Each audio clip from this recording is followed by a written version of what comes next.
안녕하십니까. 기사포스트 공석입니다. 자, 커마 1급 필기 2011년 3회 핵심 기출문제 풀이를 시작하도록 하겠습니다. 자, 첫 번째 과목인 이제 컴퓨터 일반을 설명을 드릴 건데요. 세 개 과목 중에서 컴퓨터 일반이 가장 점수가 잘 나오는 그런 과목입니다. 왜냐하면은 컴퓨터 일반은요, 기존의 기출문제가 거의 유사하게 출제가 된다고 보시면 됩니다. 자, 이번 2011년 3회 컴퓨터 일반의 문제를 분석을 하면요, 70%의 문제들이 기존의 기출문제하고 유사하게 출제가 되었습니다. 그래서 새로운 유형의 문제를 틀린다 하더라도 컴퓨터 일반은 70점 정도는 여러분들이 기본적으로 받을 수가 있습니다. 그래서 여러분들 학습을 하실 때 컴퓨터 일반을 강의를 통해서 충분히 학습을 했다라고 판단이 되시면은 남은 시간은 엑셀이라든지 액세스 그런 과목에 투자를 하시는 것이 좀 더 효과적이다, 그렇게 말씀을 드릴 수 있습니다. 그래서 강의만 들으셔도 70점, 80점은 충분하게 나올 수 있는 그런 과목이 되겠습니다. 자, 그래서 이번 시간에는 강의 중에 설명드렸던 문제들은 이제 생략을 하고요, 새로운 유형의 문제들 위주로 해서 설명을 드리겠습니다. 자, 이번 문제는 사실 커말 출제 기준에서는 조금 벗어나는 그런 문제입니다. 보통 정보처리 기사나 산업기사에서 출제되는 그런 문제인데요. 간단하게 답을 암기를 해서 문제를 풀이를 하셔도 되지만은 그래도 제가 설명을 드리도록 하겠습니다. 설명드려서 혹시 이해가 안 되시면은 암기를 하셔도, 이런 문제는 암기하셔도 상관이 없어요. 자, 교환 방식이라는 것은 이런 겁니다. 자, 일단 시작점은요, 회선에 대해서 여러분들이 좀 생각을 하셔야 돼요. 통신망, 회선. 자, 회선이라는 것은 크게 두 가지가 있습니다. 전용 회선이 있고요, 그리고 교환 회선이 있습니다. 자, 전용 회선이라는 것은 직접 연결을 하는 거예요. 직접. 자, 서울에 있는 본사하고 지방에 있는, 자, 부산에 있는 지점하고, 자, 회사가 서로 통신을 하려면은 이렇게 선이 연결이 되어 있어야 됩니다. 자, 이렇게 직접적으로 연결이 되는 것을 전용 회선이라고 얘기를 하는 거예요. 자, 전용 회선. 자, 이런 전용 회선은요, 사실 비용이 많이 듭니다. 그래서 현재 전용 회선을 직접 연결해서 그렇게 업무를 처리하는 경우는 잘 없을 겁니다. 대부분 인터넷망을 연결을 해서, 그러니까 간접적으로 연결을 해서 그렇게 업무적으로 서로 통신을 하는 거죠. 그래서 회선이라는 것은 크게 전용 회선이 있고, 지금 여러분들이 생각하는 인터넷망과 같은 교환 회선이 있습니다. 그래서 전용 회선은 좀 비용이 많이 들고요, 교환 회선은 인터넷망을 이용을 하기 때문에 비용이 좀 적게 드는 그런 방식이 되겠습니다. 그래서 회선에는 크게 이제 전용 회선이 있고 교환 회선이 있다. 자, 그렇게 생각을 하시면 됩니다. 자, 그래서 교환 회선에 대해서 시험에 나오는 거예요. 전용 회선은 시험에 나오지 않고요, 교환 회선에 대해서 여러분들이 좀 더 자세하게 알고 있어야만 문제를 풀 수가 있습니다. 자, 교환 회선도 또 나누게 되면은 회선 교환 방식이 있고요, 축적 교환 방식이 있습니다. 자, 개념의 차이를 설명을 드리겠습니다. 자, 아래쪽 그림을 보시면요, 자, 이거 서울이라고 보고요, 자, 여기 부산이라고 보도록 하겠습니다. 서울에 있는 컴퓨터하고 부산에 있는 컴퓨터하고 서로 이제 통신을 하려고 해요. 자, 통신을 하려고 하는데 회선 교환 방식이라는 것은 전화 생각하시면 됩니다. 전화. 자, 전화는 어떻게 연결하는 겁니까? 자, 서울이라면은 서울에 있는 KT. 자, 그리고 부산에 있는 KT. 자, 직접적으로 연결은 안 되겠죠. 중간에 대전에 있는 KT. 자, 이런 식으로 해서 각 이제 그 지역의 KT, 그러니까 한국통신의 이제 교환기. 자, 이런 교환기를 통해서 서로 연결을 시켜주는 거죠. 자, 전화할 때는 각 지역에 있는 교환기를 통해서 서로 연결을 해주는 겁니다. 그래서 수화기를 들고 이제 번호를 쭉 입력을 하죠. 자, 번호를 입력하게 되면은 교환기를 통해서 이렇게 회선이 연결이 되는 겁니다. 그래서 회선 교환 방식은요, 통신을 원하는 두 지점을 교환기를 이용하여 물리적으로 접속시키는 방식이 회선 교환 방식입니다. 전화 생각하시면 되겠죠. 먼저 그래서 이제 회선이 먼저 연결이 되어야 됩니다. 선이 먼저 연결이 돼야 돼요. 자, 연결이 되고 이제 신호가 이제 가겠죠. 그러면 이쪽에서 수신 측에서 수화기를 들면은 그때부터 이제 통신이 가능한 겁니다. 자, 그때부터는 이제 독점적으로 이용이 가능하죠. 독점적으로 C라는 사람이 중간에 개입을 해서 어떻게 통신을 방해하거나 할 수가 없습니다. 그때부터는 전용선처럼 그렇게 사용을 할 수가 있죠. 자, 전용선이라는 것은 직접적으로 서로 연결을 해서 외부의 간섭을 받지 않고 직접 통화가 가능한 겁니다. 사실 인터넷 같은 경우에는 외부로부터 간섭을 받을 수가 있어요. 해킹을 당할 수도 있고 여러 가지 문제점이 발생할 수 있습니다.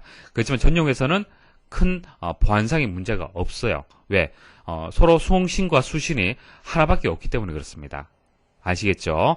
그래서 회선 교환 방식은 일단 물론 교환기를 통해서 연결이 되지만은 일단 연결만 되면은 독점적으로 사용을 할 수 있기 때문에 전용선과 같이 이용을 할 수 있다라는 그런 장점이 있습니다.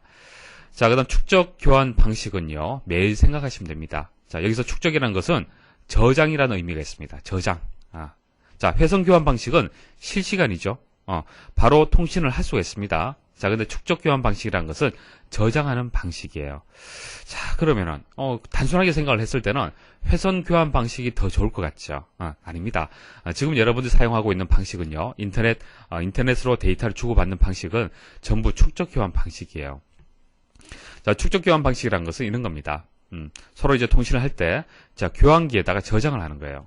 자, 저장하고, 여기도 저장을 하고, 여기도 저장하는 그런 방식입니다. 그래서 메일을 발송을 할 때, 송신 측에서, 수신 측에서 받을 준비가 되었느냐, 되어 있지 않느냐, 상관없이 메일 발송하죠.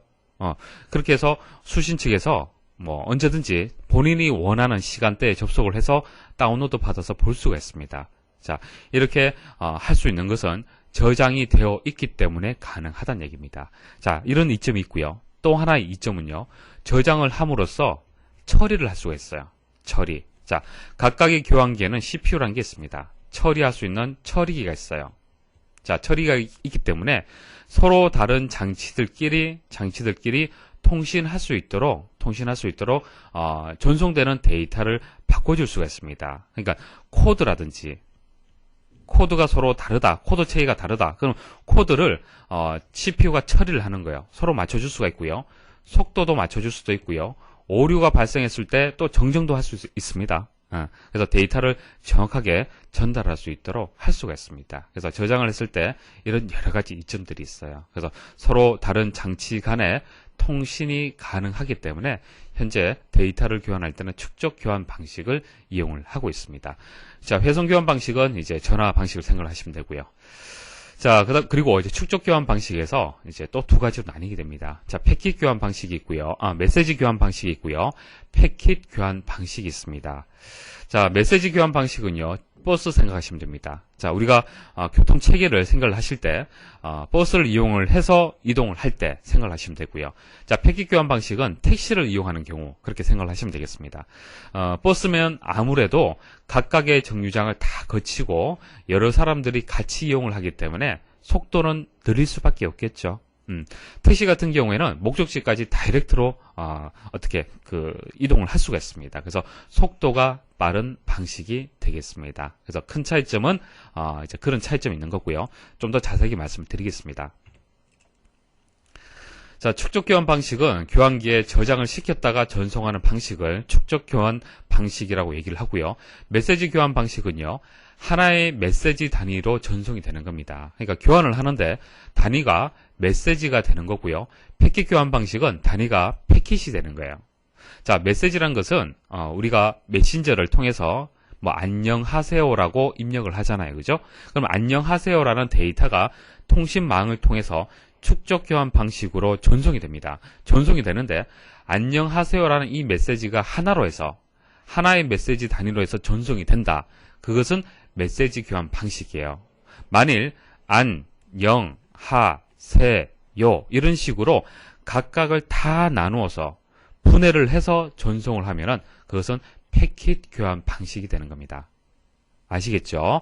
자, 여기서 패킷이란 것은 메시지를 일정한 비트로 분할하여 송수신 측 주소와 제어 정보를 부과하여 만든 데이터 블록이다. 쉽게 말씀을 드리면은 요즘은 그렇지 않지만은 예전에 우리가 웹서핑을 할 때 어떤 페이지를 불러오면은 예를 들어서 기사퍼스트의 홈페이지를 불러오면은 한 번에 페이지가 로딩이 안 되는 경우가 있어요.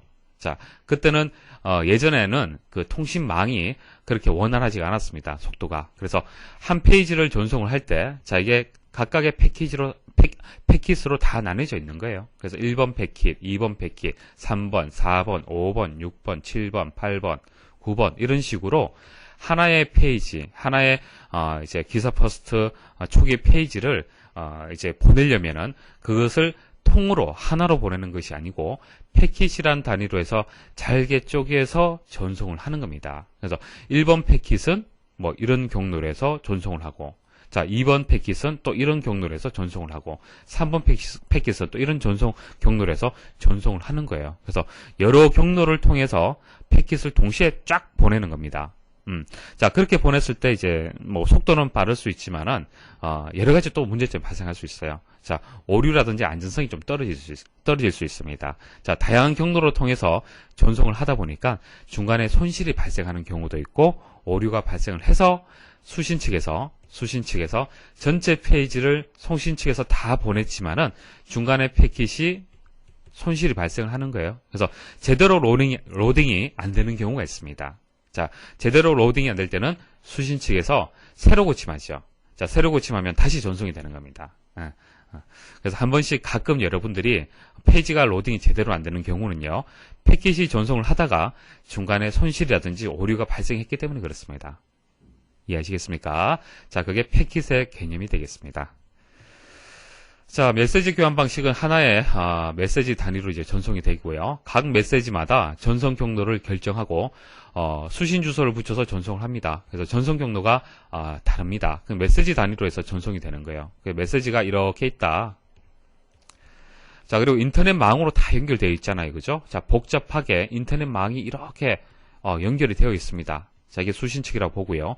그러면은 이 메시지를 이렇게 전송할 수도 있고, 이 메시지는 또 이런 식으로 전송할 수도 있겠죠. 그래서 네트워크의 어떤 트래픽의 양을 분석을 한다든지 네트워크 상태에 따라서 다양한 경로로 해서 전송을 할 수가 있습니다. 그래서 전송 경로를 결정을 해야겠죠. 어디로 전송을 하겠다라는 것을 결정을 하고, 그리고 수신 측의 주소를 붙여야만 제대로 도착을 할 거 아닙니까?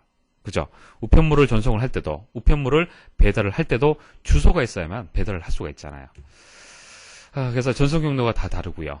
자, 응답 시간이 느려 대화형 데이터 전송에는 부적절하다. 자, 속도가 느리다. 그렇게 말씀을 드렸습니다.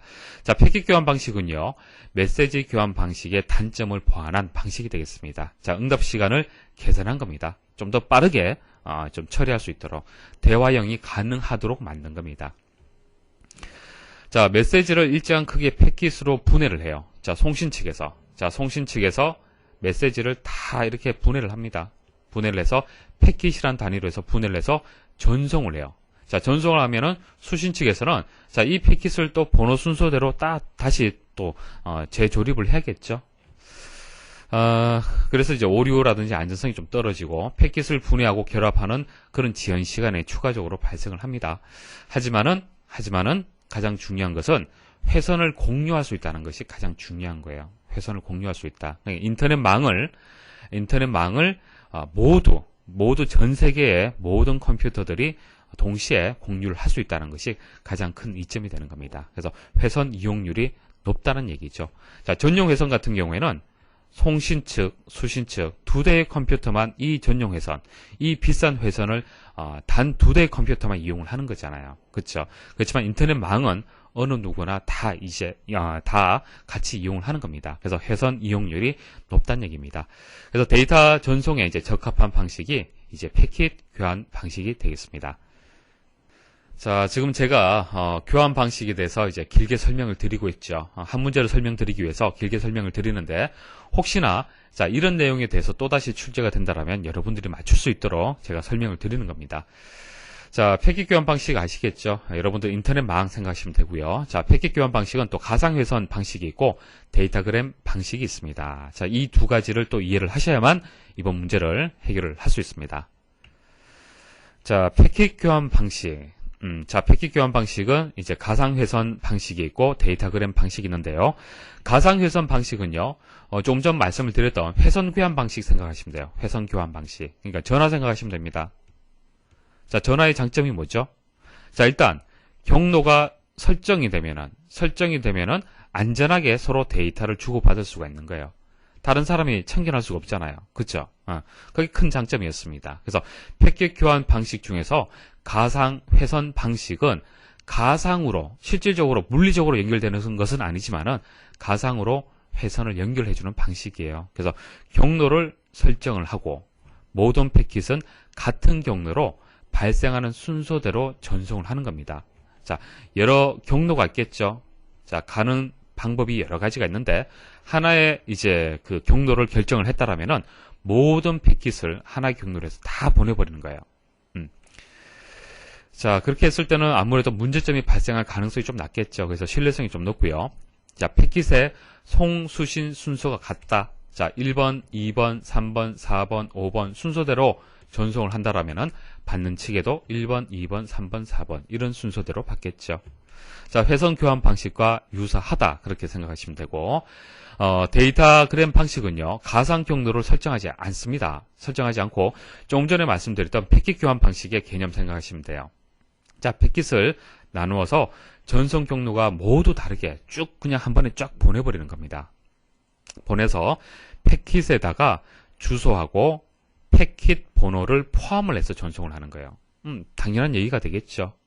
그래야만 제대로 도착이 될 거고요. 제대로 도착이 될 거고 패킷의 번호가 또 있어야만 또 조립을 할 수가 있잖아요. 이해하시겠습니까? 자, 다시 한번 문제를 보도록 하겠습니다. 자, 다음 중 데이터 통신망의 교환 방식 중 교환기를 이용하여 정보를 패킷 단위로 저장 및 전송하는 방식으로서 자, 여기까지 설명 들으시면은 이제 교환 방식인데 패킷 단위로 한다고 그랬잖아요. 그죠? 자, 패킷 교환 방식에 대해서 지금 설명을 한 겁니다. 자, 송신 데이터와 수신 데이터 간의 순서가 일치할 필요는 없지만 각 패킷에는 수신 측 주소가 필요한 방식이다. 이건 뭐죠? 그 가상회선 방식이냐 데이터그램 방식이냐 둘 중에 하나 선택하라는 얘기예요. 결과적으로. 자, 가상회선 방식은 순서대로 보내잖아요. 그죠? 그래서 순서가 일치하는 방식이고 데이터그램 방식은 순서보다도 각 패킷에다가 주소를 포함을 시켜서 전송하는 방식이 되겠습니다. 그래서 정답은 4번이 되겠습니다. 자, 조금 전 말씀드렸다시피 이 문제는 이제 정보 처리 문제가 되겠습니다. 혹시 제가 설명드렸던 내용이 이해가 안 되신다라면은 이제 정답만 기억을 하시면 돼요. 그래서 패킷 단위라고 얘기를 했기 때문에 회선 교환 방식하고 데이터그램 방식이다. 두 개 생각을 하시고 자, 주소가 필요하다. 그러면은 데이터그램 방식이다. 그렇게 기억을 하시면 되겠습니다. 다음 중 컴퓨터에서 사용하는 멀티미디어 활용과 관련하여 VOD 서비스에 관한 설명으로 옳은 것은 자, VOD라는 용어는 대부분 잘 알고 계실 겁니다. 여기서 D가 뜻하는 것이 디맨드, 그러니까 주문을 뜻하는 거죠. 주문. 자, 비디오를 그러니까 주문형 비디오를 VOD라고 하는 겁니다. 자, 주문형 비디오를 VOD라고 하는 거고요. 다양한 영상 정보 데이터베이스를 구축하여 사용자가 요구하는 영상 정보를 원하는 시간대에 볼 수 있도록 하는 서비스가 되겠습니다. 그러니까 정규 방송 시간에 보는 것이 아니고요. 여러 가지 이제 영상 컨텐츠들을 여러분들이 원하는 시간대에 편리하게 안방에서 서비스를 받을 수 있는 것을 VOD라고 얘기를 하죠. 그래서 요즘 스마트 TV를 통해서 VOD 서비스를 많이 이제 이용을 하고 있습니다. 그래서 2번이 이제 정답이 되는 거고요. 자, 나머지 용어들 한번 보도록 하겠습니다. 자, 1번 초고속 통신망을 이용하여 먼 거리에 있는 사람들과 비디오와 오디오를 통해 회의를 할 수 있도록 하는 서비스다. 자, 초고속 통신망을 이용을 해서 이제 하는 이제 회의를 우리는 화상 이제 회의 시스템이다. 그렇게 얘기를 합니다. 자, 3번 다양한 장치를 통해 컴퓨터가 만들어낸 가상 세계에서 여러 다른 경험을 체험할 수 있게 하는 서비스다. 자, 이것은 가상현실이라고 얘기를 하고요. 자, 초고속 통신망을 이용하여 의료 활동 등을 할 수 있는 서비스다. 자, 의료 활동을 이제 통신망을 이용해서 할 수도 있습니다. 그것을 원격 진료라고 하죠. 자, 나머지 용어들도 한번 보시면은 도움이 되실 것 같습니다. 다음 중 정보통신과 관련하여 OSI 7계층 참조 모델에서 네트워크 계층의 주요 기능에 관한 설명으로 옳은 것은 자, OSI 7계층 여러분들 기억하고 계셔야 됩니다. 자, 물대내 전세표응 해서 7개의 계층을 일단 명칭을 일단 알고 계셔야 돼요. 그리고 OSI 7계층이 왜 필요한 겁니까? 왜 이런 프로토콜이 필요한 겁니까? 자, 이것은 약속인데요. 자, 이런 약속이 왜 필요한 겁니까? 서로 통신을 하는 데 있어서. 통신하는 이제 약속이 없다라면은 서로 제대로 통신을 할 수가 없어요. 예를 들어서 이제 송신 측에서는 이제 삼성 제품을 이용을 하고요. 수신 측에서는 LG 제품을 이용한다. 자, 만일 회사가 다르다라면은 분명히 제품도 다를 겁니다. 그리고 그 제품을 이제 만든 기술도 다르기 때문에 통신하는 기술도 다를 수가 있어요. 그렇죠? 자, 그래서 중간에 어떤 약속을 정해두지 않는다라면은 제품이 다르면은 서로 이제 호환이 안 됩니다.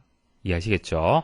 그래서 서로 다른 장치들끼리 통신을 하기 위해서는 약속이 필요한데 그것을 OSR 7계층이라고 얘기를 하는 거죠. 그래서 7개의 계층으로 나누어서 각각의 계층에 맞도록 서로 어떤 그 기술적으로 맞추자는 얘기입니다.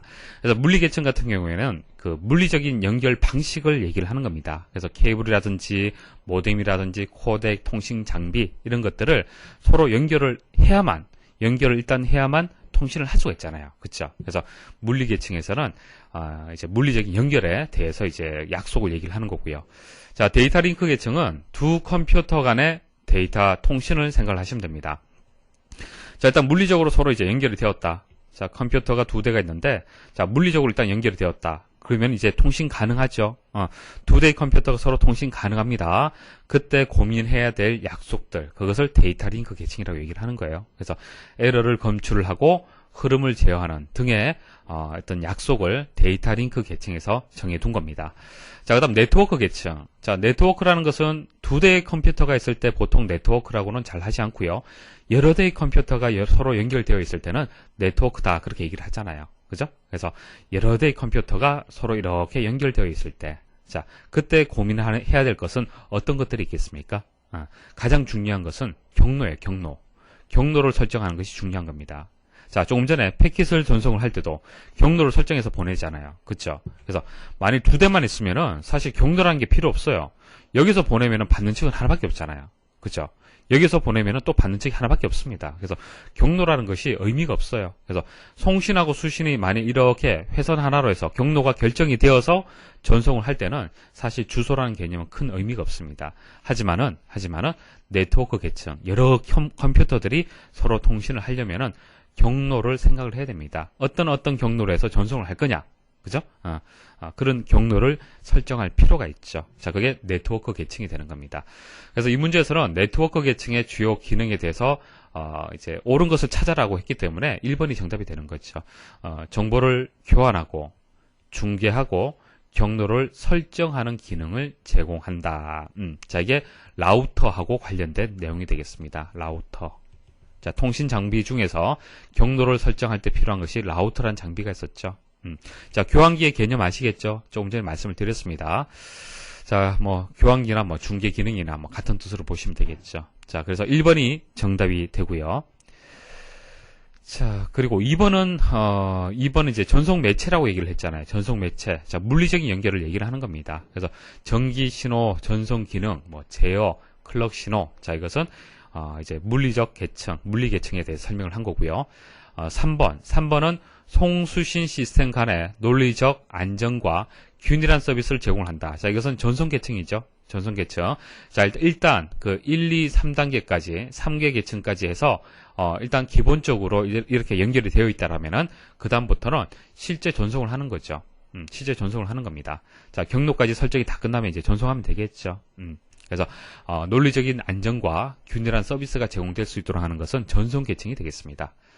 4번 응용 프로세스 간의 정보 교환, 파일 전송 등을 제공한다. 자, 응용이라고 얘기를 했기 때문에 응용 계층이 되겠습니다. 자, 파일 전송, FTP 서비스를 얘기를 하는 거죠.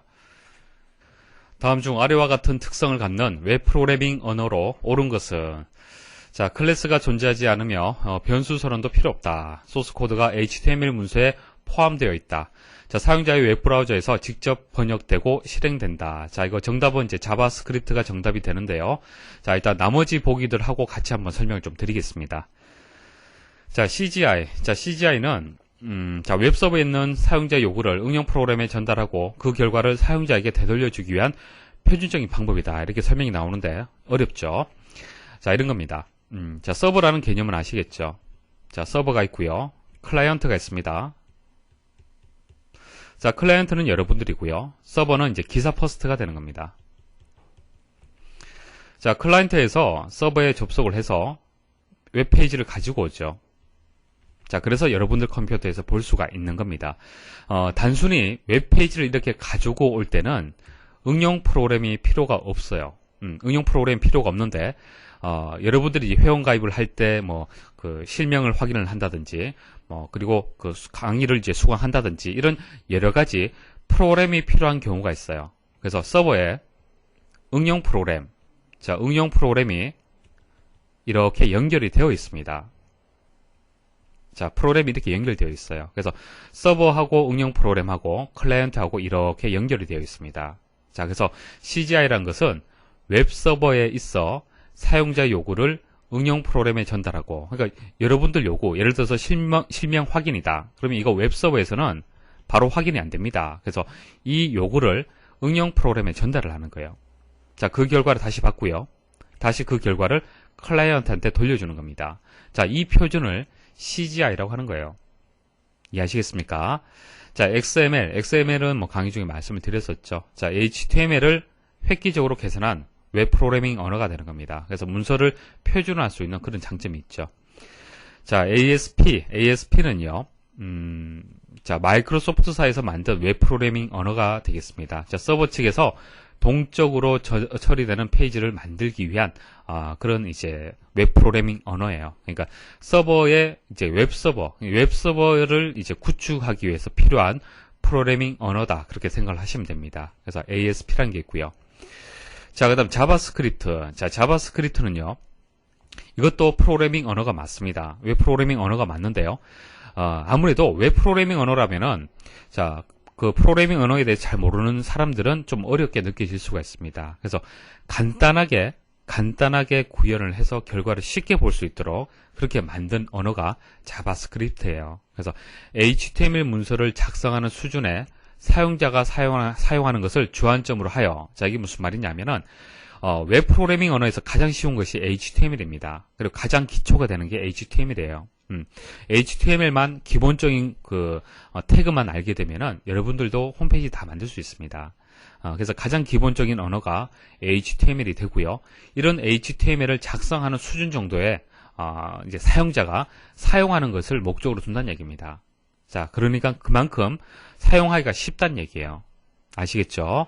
자, 그러면 사용하기 쉽다는 얘기는 무슨 얘기입니까? 언어에 있어서 문법이 쉽다는 얘기예요. 문법이 어려우면은 프로그래밍 언어를 사용하기 어렵다는 얘기입니다. 물론 문법이 복잡한 만큼 여러 가지 기능을 만들어낼 수는 있겠죠. 이해하시겠습니까? 그래서 자바의 언어 규격으로부터 정수형이나 문자열형 등과 같은 변수의 형을 생략하거나 새로운 클래스 정의를 할 수 없도록 하였다. 그러니까 클래스라든지 변수라든지 이런 것들 자바에 대해서 제가 프로그래밍 언어 설명을 드릴 때 간단하게 말씀을 드렸을 겁니다. 자바에 있어서 클래스라든지 변수라는 개념들은 빠질 수가 없어요. 근데 이런 것들을 어떻게 한다? 하지 않겠다는 얘기예요. 사용하지 않겠다는 얘기입니다. 왜? 간단하게 사용하기 위해서. 아시겠죠? 그래서 위쪽에 보시면은 클래스가 존재하지 않으며 변수 선언도 필요 없다라는 설명이 자바스크립트에 대한 설명이에요. 자, 스크립트는 HTML 문서 속에 직접 기술하며 스크립트라는 태그를 사용한다. 자, 이거 직접 소스를 보시면 이해를 하실 건데 이제 HTML 이렇게 태그가 있습니다. 자, 안쪽에 문법에 맞도록 이제 기술을 해주면 되는데요. 자, 이 안에다가 스크립트라고 태그를 이렇게 붙여줘요. 그럼 쉽게 사용을 할 수 있다는 얘기입니다. 자, 소스 코드가 HTML 문서에 포함되어 있다. 이 설명이 지금 금방 말씀드렸던 내용하고 동일한 내용이 되겠습니다. 자, 그리고 자바스크립트는요. 사용자의 웹브라우저에서 직접 번역되고 실행이 됩니다. 자, 조금 전에 CGI 말씀을 드렸을 때 CGI 같은 경우에는 이 방식이 어떤 얘기냐면은 클라이언트가 요청을 하면요. 서버에서 처리를 하고 되돌려주는 겁니다. 그러니까 처리한 결과를 되돌려주는 거죠.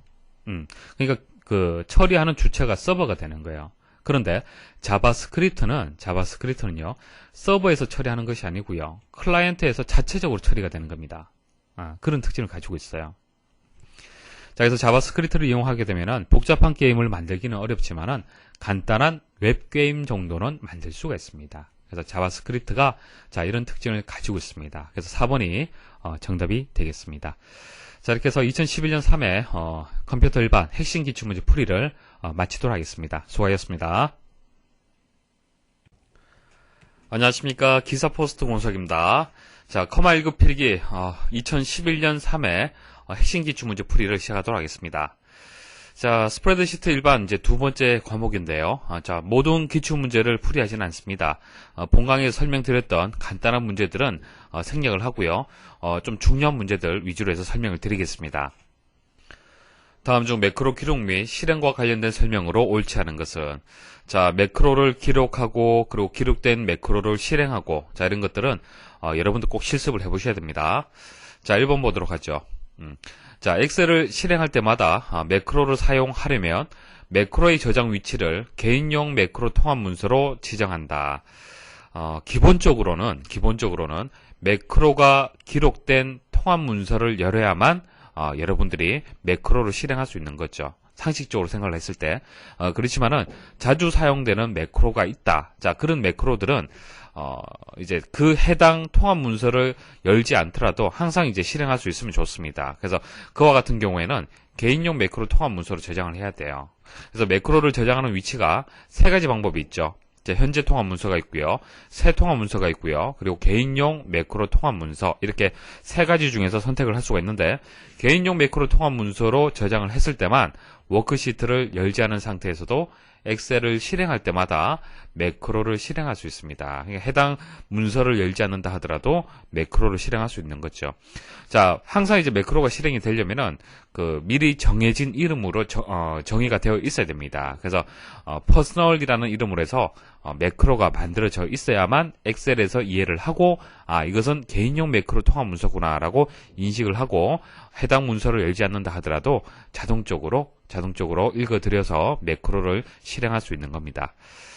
자, 그래서 1번에 대한 설명은 맞죠? 자, 2번 매크로를 실행할 때 셀을 선택하면 매크로는 절대 참조로 기록하므로 기록할 때 선택한 셀은 무시하고 현재 선택한 셀을 이용한다.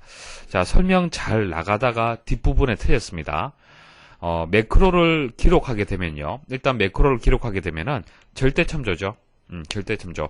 예를 들어서 A 첫 번째 셀을 이용을 해서 매크로를 기록을 했다. 그러면은 그 기록된 매크로를 실행하게 되면은 항상 A 첫 번째 셀을 참조하는 겁니다. 자, 이게 절대 참조의 개념이 되는 거죠. 그래서 매크로 기록을 이용하게 되면은 절대 참조가 되는 거고요. 때에 따라서는 상대 참조로 기록하는 경우가 있습니다. 자, 상대 참조로 기록을 선택을 해서 또 기록을 하시면 돼요. 자, 그래서 절대 참조로 기록함으로까지는 맞는데, 기록할 때 선택한 셀은, 예를 들어서 A 첫 번째 셀이 되겠죠. 기록할 때 선택한 셀은 무시하고, 자, 이것은 상대 참조에 대한 지금 설명을 하는 거예요. 그래서 현재 선택한 셀을 이용한다. 자, 이것은 상대 참조에 대한 설명이 되는 겁니다. 그래서 2번에 대한 설명이 되었습니다. 3번 매크로를 실행할 때 선택한 셀의 위치를 무시하고 매크로가 셀을 선택하도록 하려면 절대 참조로 기록하도록 매크로 기록기를 설정한다. 잘 읽어보셔야겠죠. 매크로를 기록할 때 선택한 셀의 위치를 무시한다. 그러니까 현재 선택한 셀은 상관이 없죠. 절대 참조로 기록이 되면은 현재 선택한 셀은 상관이 없습니다. 절대 참조로 기록을 했을 때에 해당되는 셀, 자, 그 셀에 맞도록 이제 매크로가 실행이 되는 겁니다. 그래서 3번에 대한 설명이 맞죠. 자, 4번 상대 참조로 기록을 클릭하면 엑셀을 종료하거나 상대 참조로 기록을 다시 클릭할 때까지 상대 참조로 매크로가 기록이 된다. 그러니까 상대 참조로 기록을 클릭을 하면은 상대 참조가 된다는 그런 설명이 되겠습니다. 자, 여기서는 2번이 정답이 되겠습니다. 다음의 데이터를 이용하여 계산된 만기 금액의 수식으로 오른 것은, 자, 만기 금액을 계산하는 함수 알고 계셔야 됩니다. 자, FV, 자, Future Value라는 FV라는 함수를 이용을 해야 됩니다. 자, 미래 가치를 계산을 해야 되는데, 미래 가치, 그 만기 금액이란 것은 원금하고 이자가 더해진 것이죠. 자, 이것을 계산하는 함수를 여러분들이 꼭 기억을 하셔야 됩니다. 자, 기본적인 데이터가 이렇게 주어졌습니다. 자, 이 데이터를 이용을 해서 함수를 이용을 하시면 됩니다. 자, 여기서 이제 인수가 이렇게 5개가 들어가는데요. 5개가 들어가는데 보통 현재 가치라든지 납입 시점 보통 생략합니다. 보통 생략하고요. 이자, 기간, 금액. 자, 이 세 가지는 꼭 여러분들이 알고 계셔야 돼요. 순서 꼭 알고 계셔야 됩니다. 이자, 기간, 금액. 자, 앞 글자라도 꼭 기억을 하십시오. 순서를 알고 계셔야만 함수를 제대로 사용을 할 수 있습니다. 자, 그러면은 이 함수의 이제 양식에 따라서 찾아주시면 되겠죠. 첫 번째는 이제 이자가 들어갑니다. 자, 이자, 이율 같은 뜻이죠. 자, 연 단위로 계산이 되잖아요. 그죠? 여기 보시면 이율이 5.60%라고 되어 있는데, 퍼센트라고 되어 있는데, 이것을 12로 나눠주셔야 돼요. 그래서 첫 번째 이자가 들어가는 것은 월 이자를 계산을 해주는 겁니다. 월 이율. 자, 그리고 기간이 들어가죠. 자, 기간도 마찬가지입니다. 여기서 주어진 것이 이제 3년이라고 해서 연 단위로 주어졌는데요. 이거 월 단위로 바꿔줘야 됩니다. 그래서 12를 곱해야 됩니다. 그래서 B 다섯 번째에다가 곱하기 12. 자, 그 다음 금액 들어오죠. 자, 금액.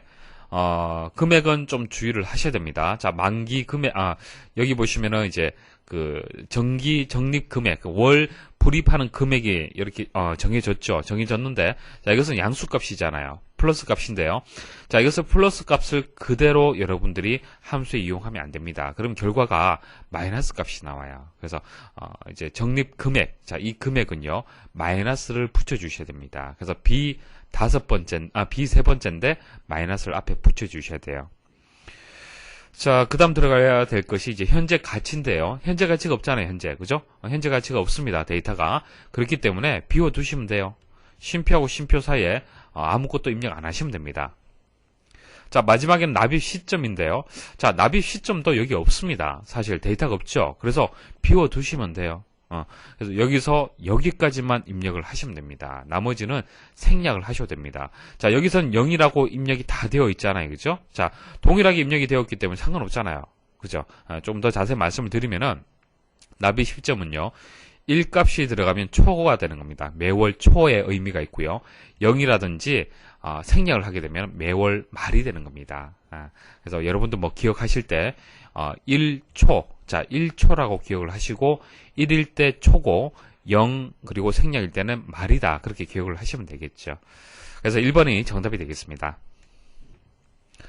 다음 중 엑셀의 기능과 바로가기 키에 대한 연결이 옳지 않은 것은, 자, 이것은 다른 방법 없습니다. 여러분들 뭐 암기를 하셔야 돼요. 늘 말씀을 드리지만은 그때그때 나올 때마다 뭐 포스트잇을 이용을 하시든지 모니터 옆에 붙여두시고 항상 자주 보시고 그것을 이용을 해서 컴퓨터를 이용할 수 있도록, 엑셀을 사용할 수 있도록 평소에 연습을 좀 하셔야 됩니다. 자, 찾기라는 것은 이제 Shift F5번이고요. 함수 마법사는 Shift F3번입니다. 자, 이런 관리자는 컨트롤 그리고 F3번을 누르게 되면은 바로 가기 키가 작동이 되는 겁니다. 자, 그다음 바꾸기. 우리 찾기도 있지만은 찾은 데이터를 내가 원하는 데이터로 바꿀 수도 있죠. 자, 바꾸는 바로가기 키는요. Shift H가 아니고요. Ctrl H입니다. Ctrl H. 그래서 Ctrl의 C 그리고 H 합쳐서 바꾸기라는 의미의 change 생각하시면 되겠죠. CH. 자, 이런 식으로 암기를 하시면 되겠습니다. 자, 그 다음 문제. 다음 목표값 찾기 대화 상기에 대한 설명으로 옳지 않은 것은, 자, 목표값 찾기, 한 가지만 연습을 해보시면은 오래 기억이 되실 겁니다. 시나리오 아시죠? 시나리오의 반대입니다. 시나리오의 반대가 되는 거고요. 여기 보시면 이제 평균이 있죠. 자, 평균은요. 자, 컴퓨터 일반, 스프레드시트 일반, 데이터베이스 일반을 더하고 3으로 나누었을 때 평균을 구할 수가 있잖아요. 그쵸? 자, 목표값 찾기는 평균이죠. 자, 평균 수식이 입력되어 있는 평균 값이 53에서 60점. 그러니까 합격 점수가 되기 위해서는 데이터베이스 일반의 점수가 얼마를 가져야 되느냐? 자, 그것을 찾는 겁니다. 그래서 데이터베이스 일반의 점수를 찾는 것이 이제 목표값 찾기가 되는 겁니다. 자, 그럼 필요한 값들이 어떤 것들이 되겠습니까? 자, 목표값 찾기를 실행을 하게 되면은 수식 셀, 그리고 찾는 값을 바꿀 셀, 이렇게 세 가지 값을 입력을 해야 돼요. 수식 셀은 당연히 평균 값이 되겠죠. 자, F 두 번째가 되는 거고요. 찾을 값은, 자, 이 값이 60이 되기를 원하는 거잖아요. 그죠? 그래서 찾을 값은 이제 60이 되는 겁니다. 그리고 값이 바뀌어야 될 셀이 어느 위치에 있습니까? 자, 이 두 번째 있잖아요. 그죠? 자, 이런 식으로 여러분들 기억을 하셔야 됩니다. 자, 그래서 문제가 주어지면은, 여러분들 평소에 연습했던 예시를 가지고 이렇게 적어 보시는 거예요. 평균 수식이 들어간다. 자, 그 다음 찾는 값은 뭐죠? 찾는 값은 평균의 60점이죠. 자, 평균의 60점이 될 수 있도록, 합격 점수가 될 수 있도록 찾는 겁니다. 자, 값을 바꿀 셀. 자, 이것은 데이터베이스 일반의 점수가 되겠죠. 셀 하나를 선택을 해주시면 됩니다. 자, 보기 한번 읽어보도록 하죠. 찾는 값에는 구할 목표 값을 입력한다. 자, 60을 만드는 것이 목표잖아요. 그죠? 자, 그 다음 수식 셀에는 값을 바꿀 셀이 참조하고 있는 수식이 들어있는 셀을 선택한다. 데이터베이스 일반의 그 셀의 위치 값을 가지고 있는 그 수식이 여기 입력이 돼야만 서로 연결이 되겠죠. 서로 영향을 줄 수가 있잖아요. 그죠? 자, 그 다음 찾는 값에는 셀 주소를 입력할 수 없다. 자, 여기는 바로 값을 주셔야 돼요. 60이라는 값, 상수값을 주셔야 됩니다. 맞는 설명이고요. 자, 값을 바꿀 셀에는 하나 이상의 셀을 입력할 수 있다라고 했는데 아니죠.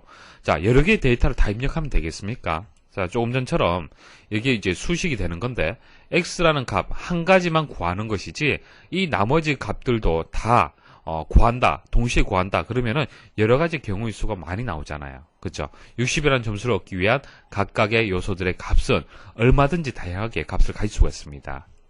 그래서 하나 이상의 셀을 입력할 수 있다라는 이 설명이 틀렸습니다. 다음 중 수식과 그 실행 결과 값의 연결이 옳지 않은 것은, 자, 여러 개의 함수가 나오는데 그렇게 어려운 함수는 없습니다. 자, 하나하나 한번 풀이를 해보죠. 일단 choose라는 함수가 나오는데, choose라는 함수는요, 선택한다라는 그런 의미가 있잖아요. 간단합니다. 이 함수. 이렇습니다. 먼저 인수가 먼저 들어옵니다. 자, 인수에는 뭐 1이 들어갈 수도 있고요. 2가 들어갈 수도 있고 3이 들어갈 수도 있고 4가 들어갈 수도 있습니다. 자, 그다음 번호 1, 번호 2, 번호 3, 번호 4 이런 식으로 들어가줘요. 그럼 어떤 겁니까? 자, 인수가 만약 1이면은 자, 해당 번호 1로 입력되어 있는 이 값이 어떻게 되는 거예요? 선택이 되는 거예요. 선택. 만약 인수가 2라면은 두 번째 것이 선택이 되는 겁니다. 간단하죠? 뭐 그렇게 어려운 함수는 아니고요. 자, 1번부터 한번 풀이를 해보도록 하겠습니다. 자, 괄호 안쪽부터 해서 차근차근 풀이를 하시면 됩니다. 자, 마이너스 7.9를 인트를 취하게 되었습니다. 자, 인티저의 약자죠.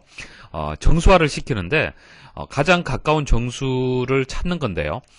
생각을 해보십시오. 마이너스 8이 있을 거고요. 마이너스 7이 있죠. 자, 이 값을 기준해서 작은 정수가 있고 큰 정수가 있습니다. 그럼 어떤 정수를 선택한다? 그렇죠. 작은 정수를 선택하는 거예요. 항상 작은 정수, 가까우면서 작은 정수를 선택을 하시면 됩니다. 그래서 마이너스 8이 되는 거죠. 자, 마이너스 8을 ABS, 이건 뭡니까?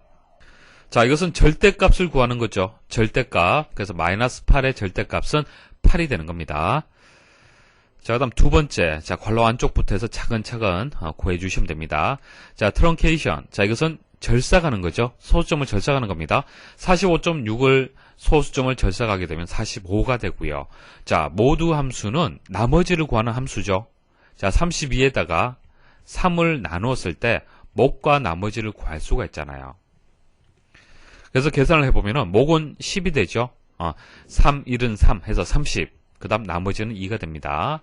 여기서 이제 나머지를 가지고 오는 겁니다. 그래서 나머지는 2가 되는 거죠.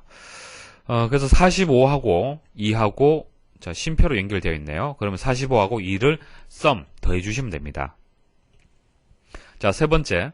라운드 함수 이용이 되었네요. 자, 2.3을 자, 0. 자, 0이란 얘기는 뭡니까?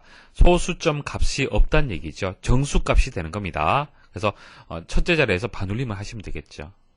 그러면은 이것은 버려지게 되고요. 2가 되는 겁니다. 정수 2만 남죠. 자, SQRT는 양의 제곱근을 구하는 거죠. 양의 제곱근.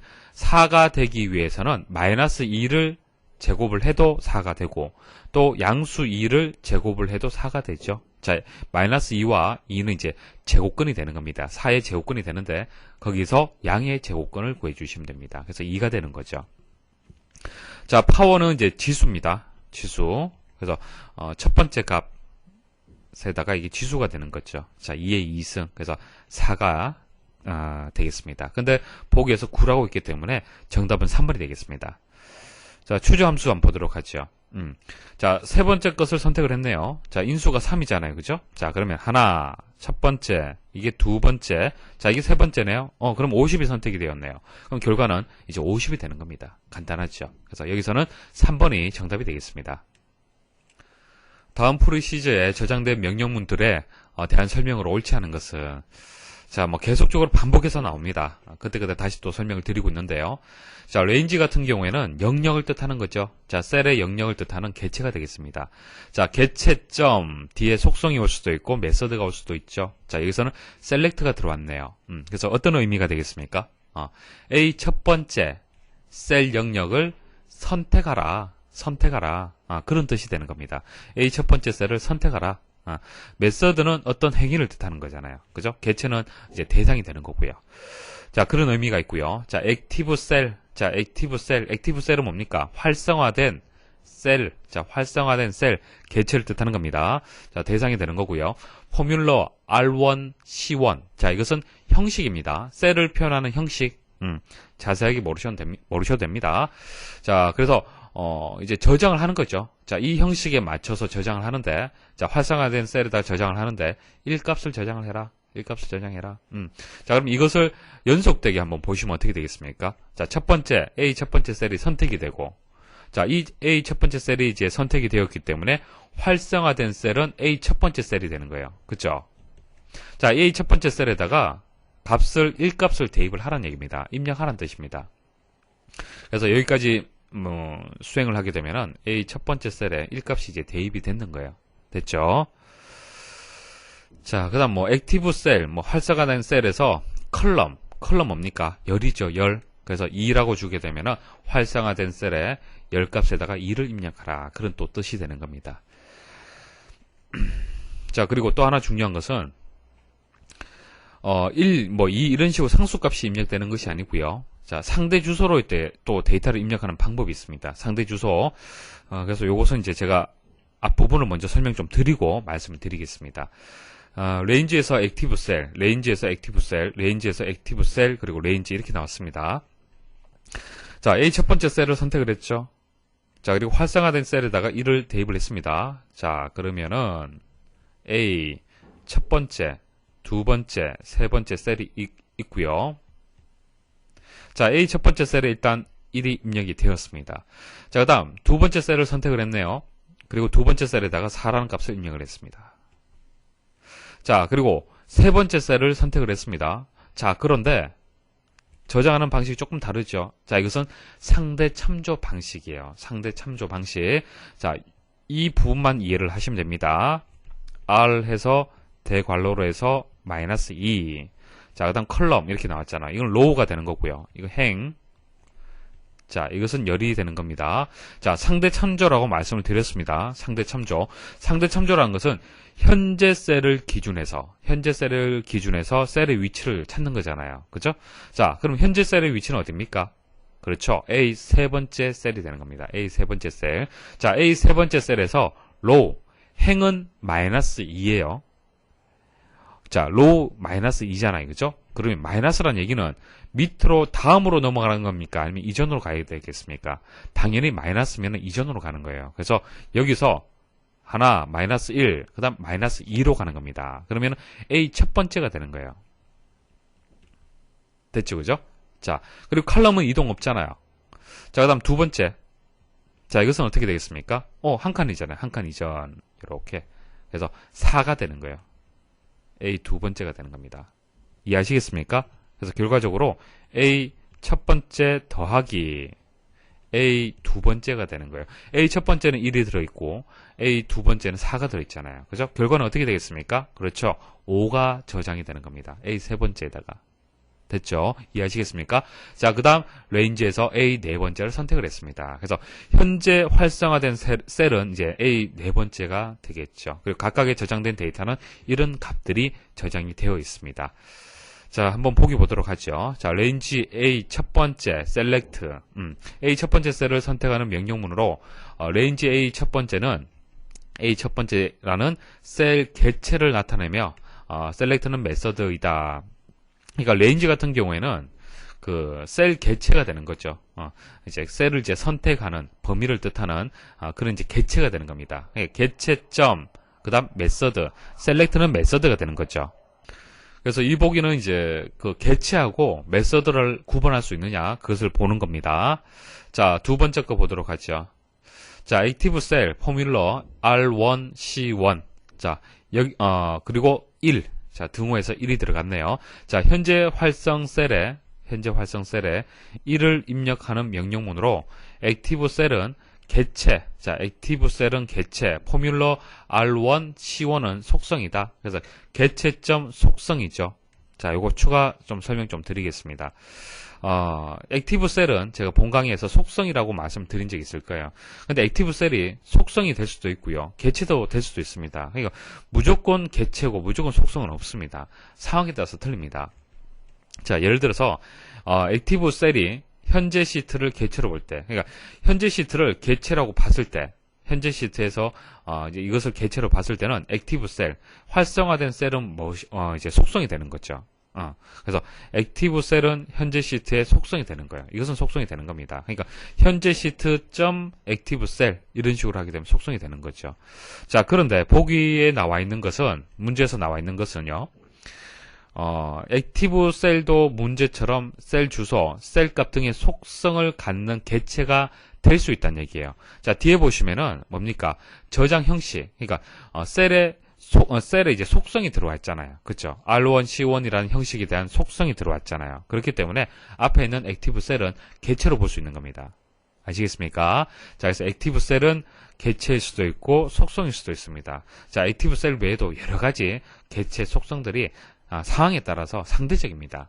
꼭 정해진 것은 아니고요. 자, 그래서 읽어보시면요. 여기서 액티브 셀은 개체이며 포뮬러 R1, C1은 속성이다 이렇게 설명을 했잖아요. 이거 맞는 설명이에요. 그래서 이것은 개체 뒤에 속성, 개체점 속성이 되는 겁니다. 자, 3번 프로시저가 실행된 후에 셀 포인터는 최종적으로 A 네 번째 맞죠? 자, 그 다음 4번 액티브 셀 포뮬러 R1, C1. 자, 그래서 뒤에 상대 첨조가 들어갔습니다. 자, 활성 셀로부터 두 행 아래쪽에 있는 셀과 한 행 아래쪽에 있는 셀을 더하라는 의미다. 맞는 것 같지만 아래쪽이 아니죠. 마이너스가 되기 때문에 현재 셀에서 이전으로 가야 되는 겁니다. 이전. 그래서 위쪽이라고 해야 됩니다. 그래서 4번이 정답이 되겠습니다. 다음에 매크로를 실행하면 나타나는 결과로 옳은 것은 간단합니다. 어려운 내용 없고요. 자, 레인지에서 A 첫 번째에서부터 D 세 번째까지를 선택을 했습니다. 그리고 선택한 거에 대해서 클리어 포맷이라고 해서 이제 속성값이 정의가 되었죠. 정의가 되었는데 이게 무슨 뜻이냐? 자, 이것의 의미만 알고 계시면 돼요. 자, 이 의미는요. 선택된 영역, 자, 선택된 영역에 대해서 서식을 삭제하라는 뜻입니다. 서식을 지워라. 자, 그런 뜻이 되겠습니다. 그래서 뜻만 아시면은 충분히 답을 찾을 수가 있을 겁니다. MS 액세스를 이용하여 만들어진 테이블의 데이터를 가져오려고 한다. 다음 설명 중 옳지 않은 것은 엑셀에서 이제 외부 데이터를 가져올 수 있습니다. 외부 데이터를 가져올 수 있는데요. 일단 기본적으로 데이터에 외부 데이터 가져오기, 그리고 기타 원본, 그리고 마이크로소프트 쿼리에서 MS 액세스 데이터베이스를 가져올 수 있습니다. 물론 이거 외에도 다른 여러 가지 형식의 외부 데이터베이스를 가져올 수 있고요. 그리고 엑셀도 가져올 수 있습니다. 그래서 이제 마이크로소프트 쿼리에서 여러 가지 형식의 데이터를 가져올 수 있죠. 자, 물론 이렇게 가져올 수도 있고요. 또 액세스를 가져오면 또 다른 방법이 있습니다. 자, 데이터에 가시면은 외부 데이터 가져오기에 보시면은 기타 원본에 가셔서 마이크로소프트 쿼리, 자, 여기 들어가게 되면은 여러 가지 데이터베이스의 형식이 있습니다.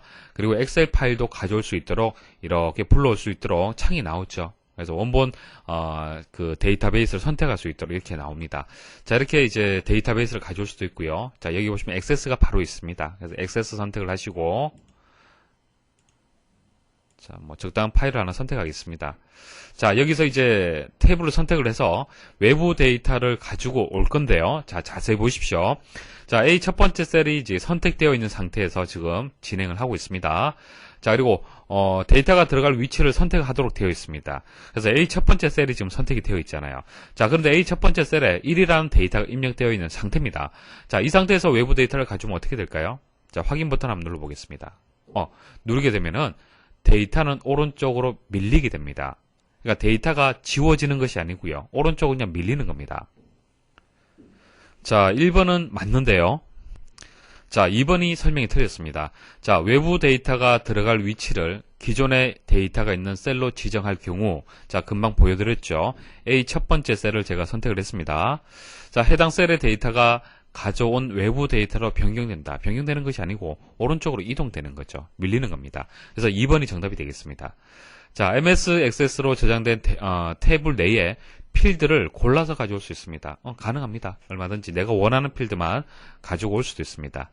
자, 쿼리를 이용하여 조건에 맞는 레코드만을 가져올 수 있다.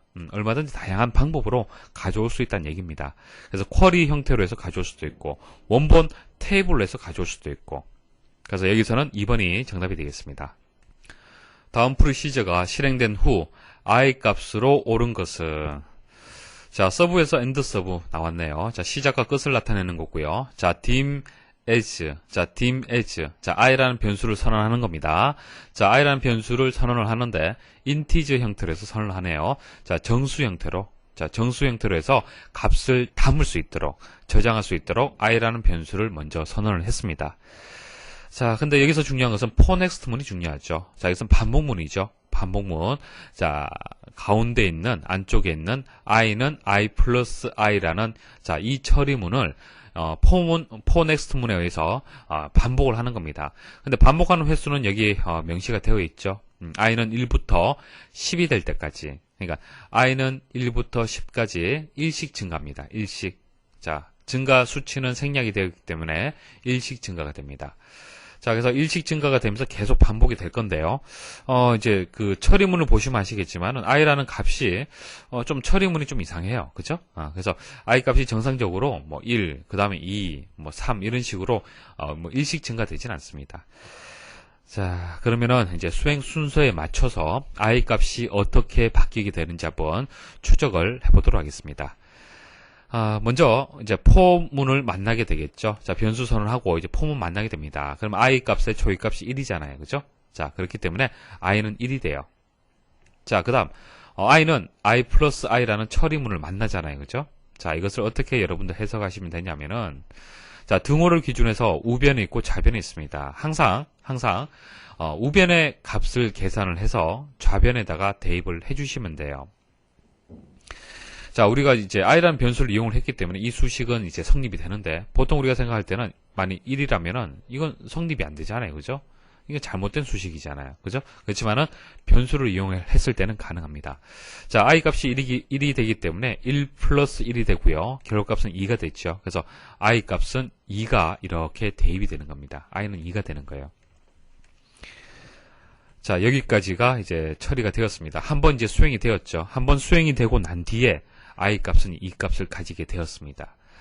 자, i 값이 이 값을 가지고 다시 포문을 만나게 되는 거예요.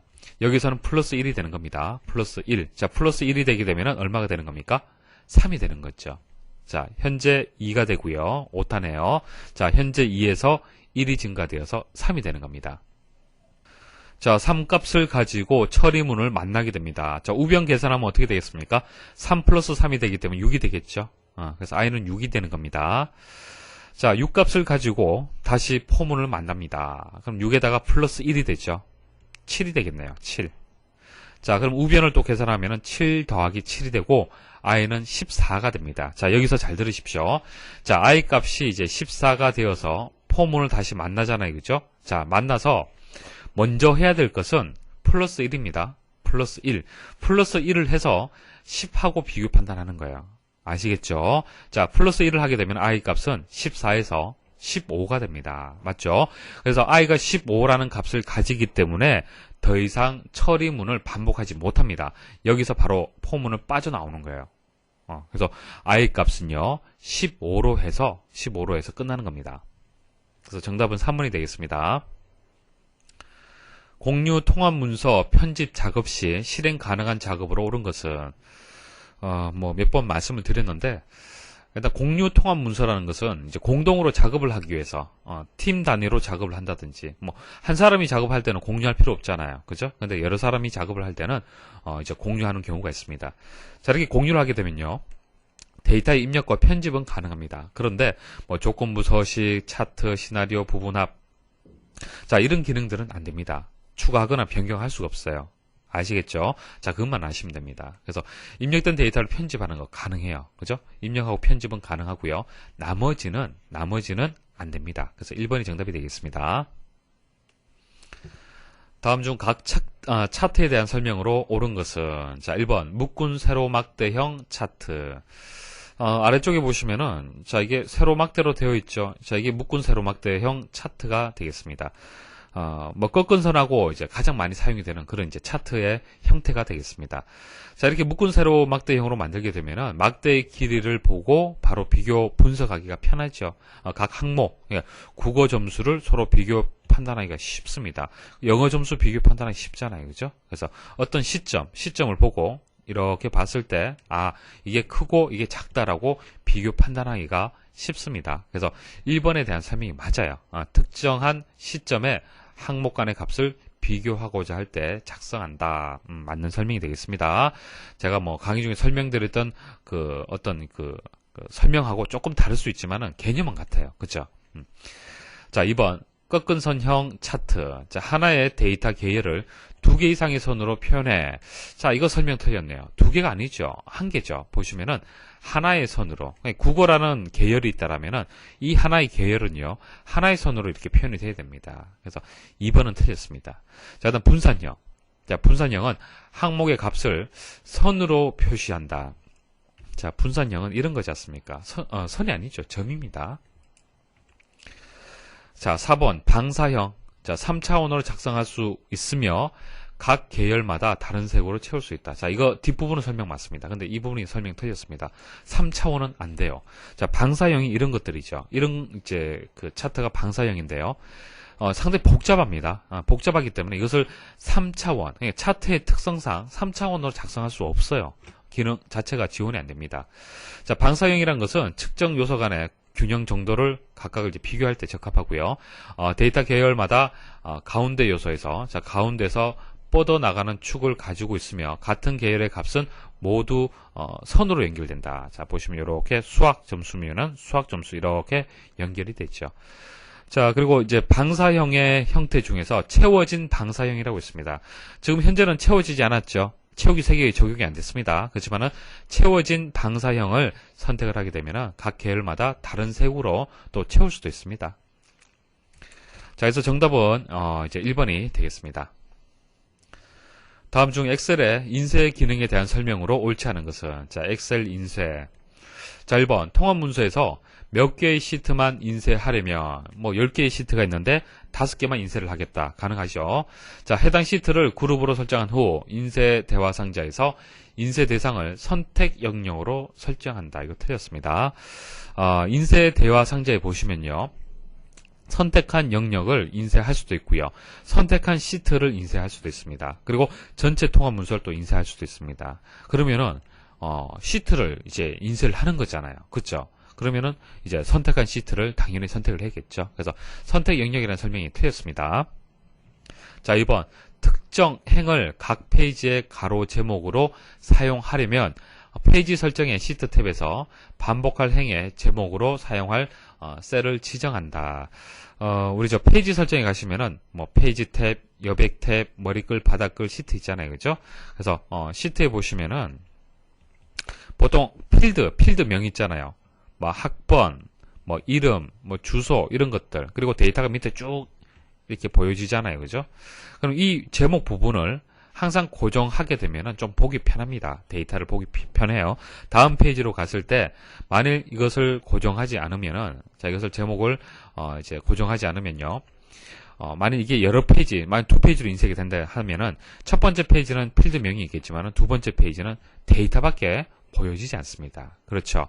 자, 그래서 제목으로 지정을 하시면 되죠. 자, 제목 지정은요.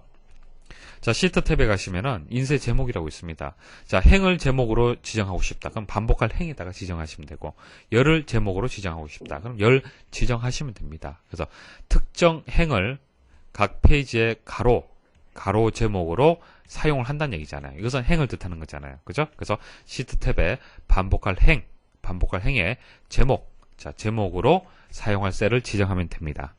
3번, 인쇄 영역이 설정된 상태에서 인쇄를 실행하면 선택된 인쇄 영역만 인쇄 가능하다. 그러니까 시트 전체에서 이것을 다 무조건 인쇄하는 것이 아니고 뭐 특정한 영역, 자, 이 영역만 설정이 되어 있다라면 인쇄를 할 수 있습니다. 4번, 머리글 바닥글은 페이지 상단이나 하단에 별도의 영역에 출력되지만 인쇄 제목에 반복할 행, 열은 본문 영역에 출력이 된다. 자, 페이지가 있으면은 영역이 이렇게 나뉩니다. 자, 이것은 머리글 영역이고요. 이거는 이제 바닥글 영역이에요. 그리고 이것은 본문이 되는 겁니다. 그래서 여러분들이 기본적으로 작성한 것은 본문에 인쇄가 되는 거죠. 그래서 인쇄 제목도 본문의 일부분이 되는 겁니다. 그래서 여기서 설정한 인쇄 제목도 본문에 포함이 되는 겁니다. 그래서 머리글 바닥글은 다르죠. 본문이 아닙니다. 별도의 영역이라고 보셔야 됩니다. 그래서 맞는 설명이 되겠습니다. 그래서 여기서는 1번이 정답이 되겠습니다. 자, 강의 들으신다고 수고 많이 하셨고요. 혹시 모르는 문제들은 한번 실습을 좀 부탁을 드리겠습니다. 수고하셨습니다. 안녕하십니까. 기사포스트 공석입니다. 자, 커마 1급 필기 2011년 3회 세 번째 과목인 데이터베이스 일반 핵심 기출문제 풀이를 시작하도록 하겠습니다. 자, 총 20문제가 이제 출제가 되는 거죠. 자, 20문제 중에서 한 10문제는 기존의 기출문제하고 동일하게 출제가 되었습니다. 그래서 뭐 강의만 잘 따라오셔도 최소한 50점은 확보를 기본적으로 할 수 있는 그 정도 수준으로 출제가 되었고요. 자, 나머지 10문제 중에서 한 두세 문제는 조금 어려운 문제가 출제가 되었습니다. 하지만 나머지 문제, 자, 한 7, 8문제들은 이제 응용을 해서 그래도 답을 찾을 수 있도록 그 정도 수준으로 출제가 되었습니다. 그래서 항상 보면은 컴퓨터 일반은 이제 가장 쉽게 출제가 될 거고요. 그 다음 데이터베이스 일반, 그리고 좀 어렵게 출제되는 것이 엑셀, 자, 이런 순서대로 이제 출제가 되고 있습니다.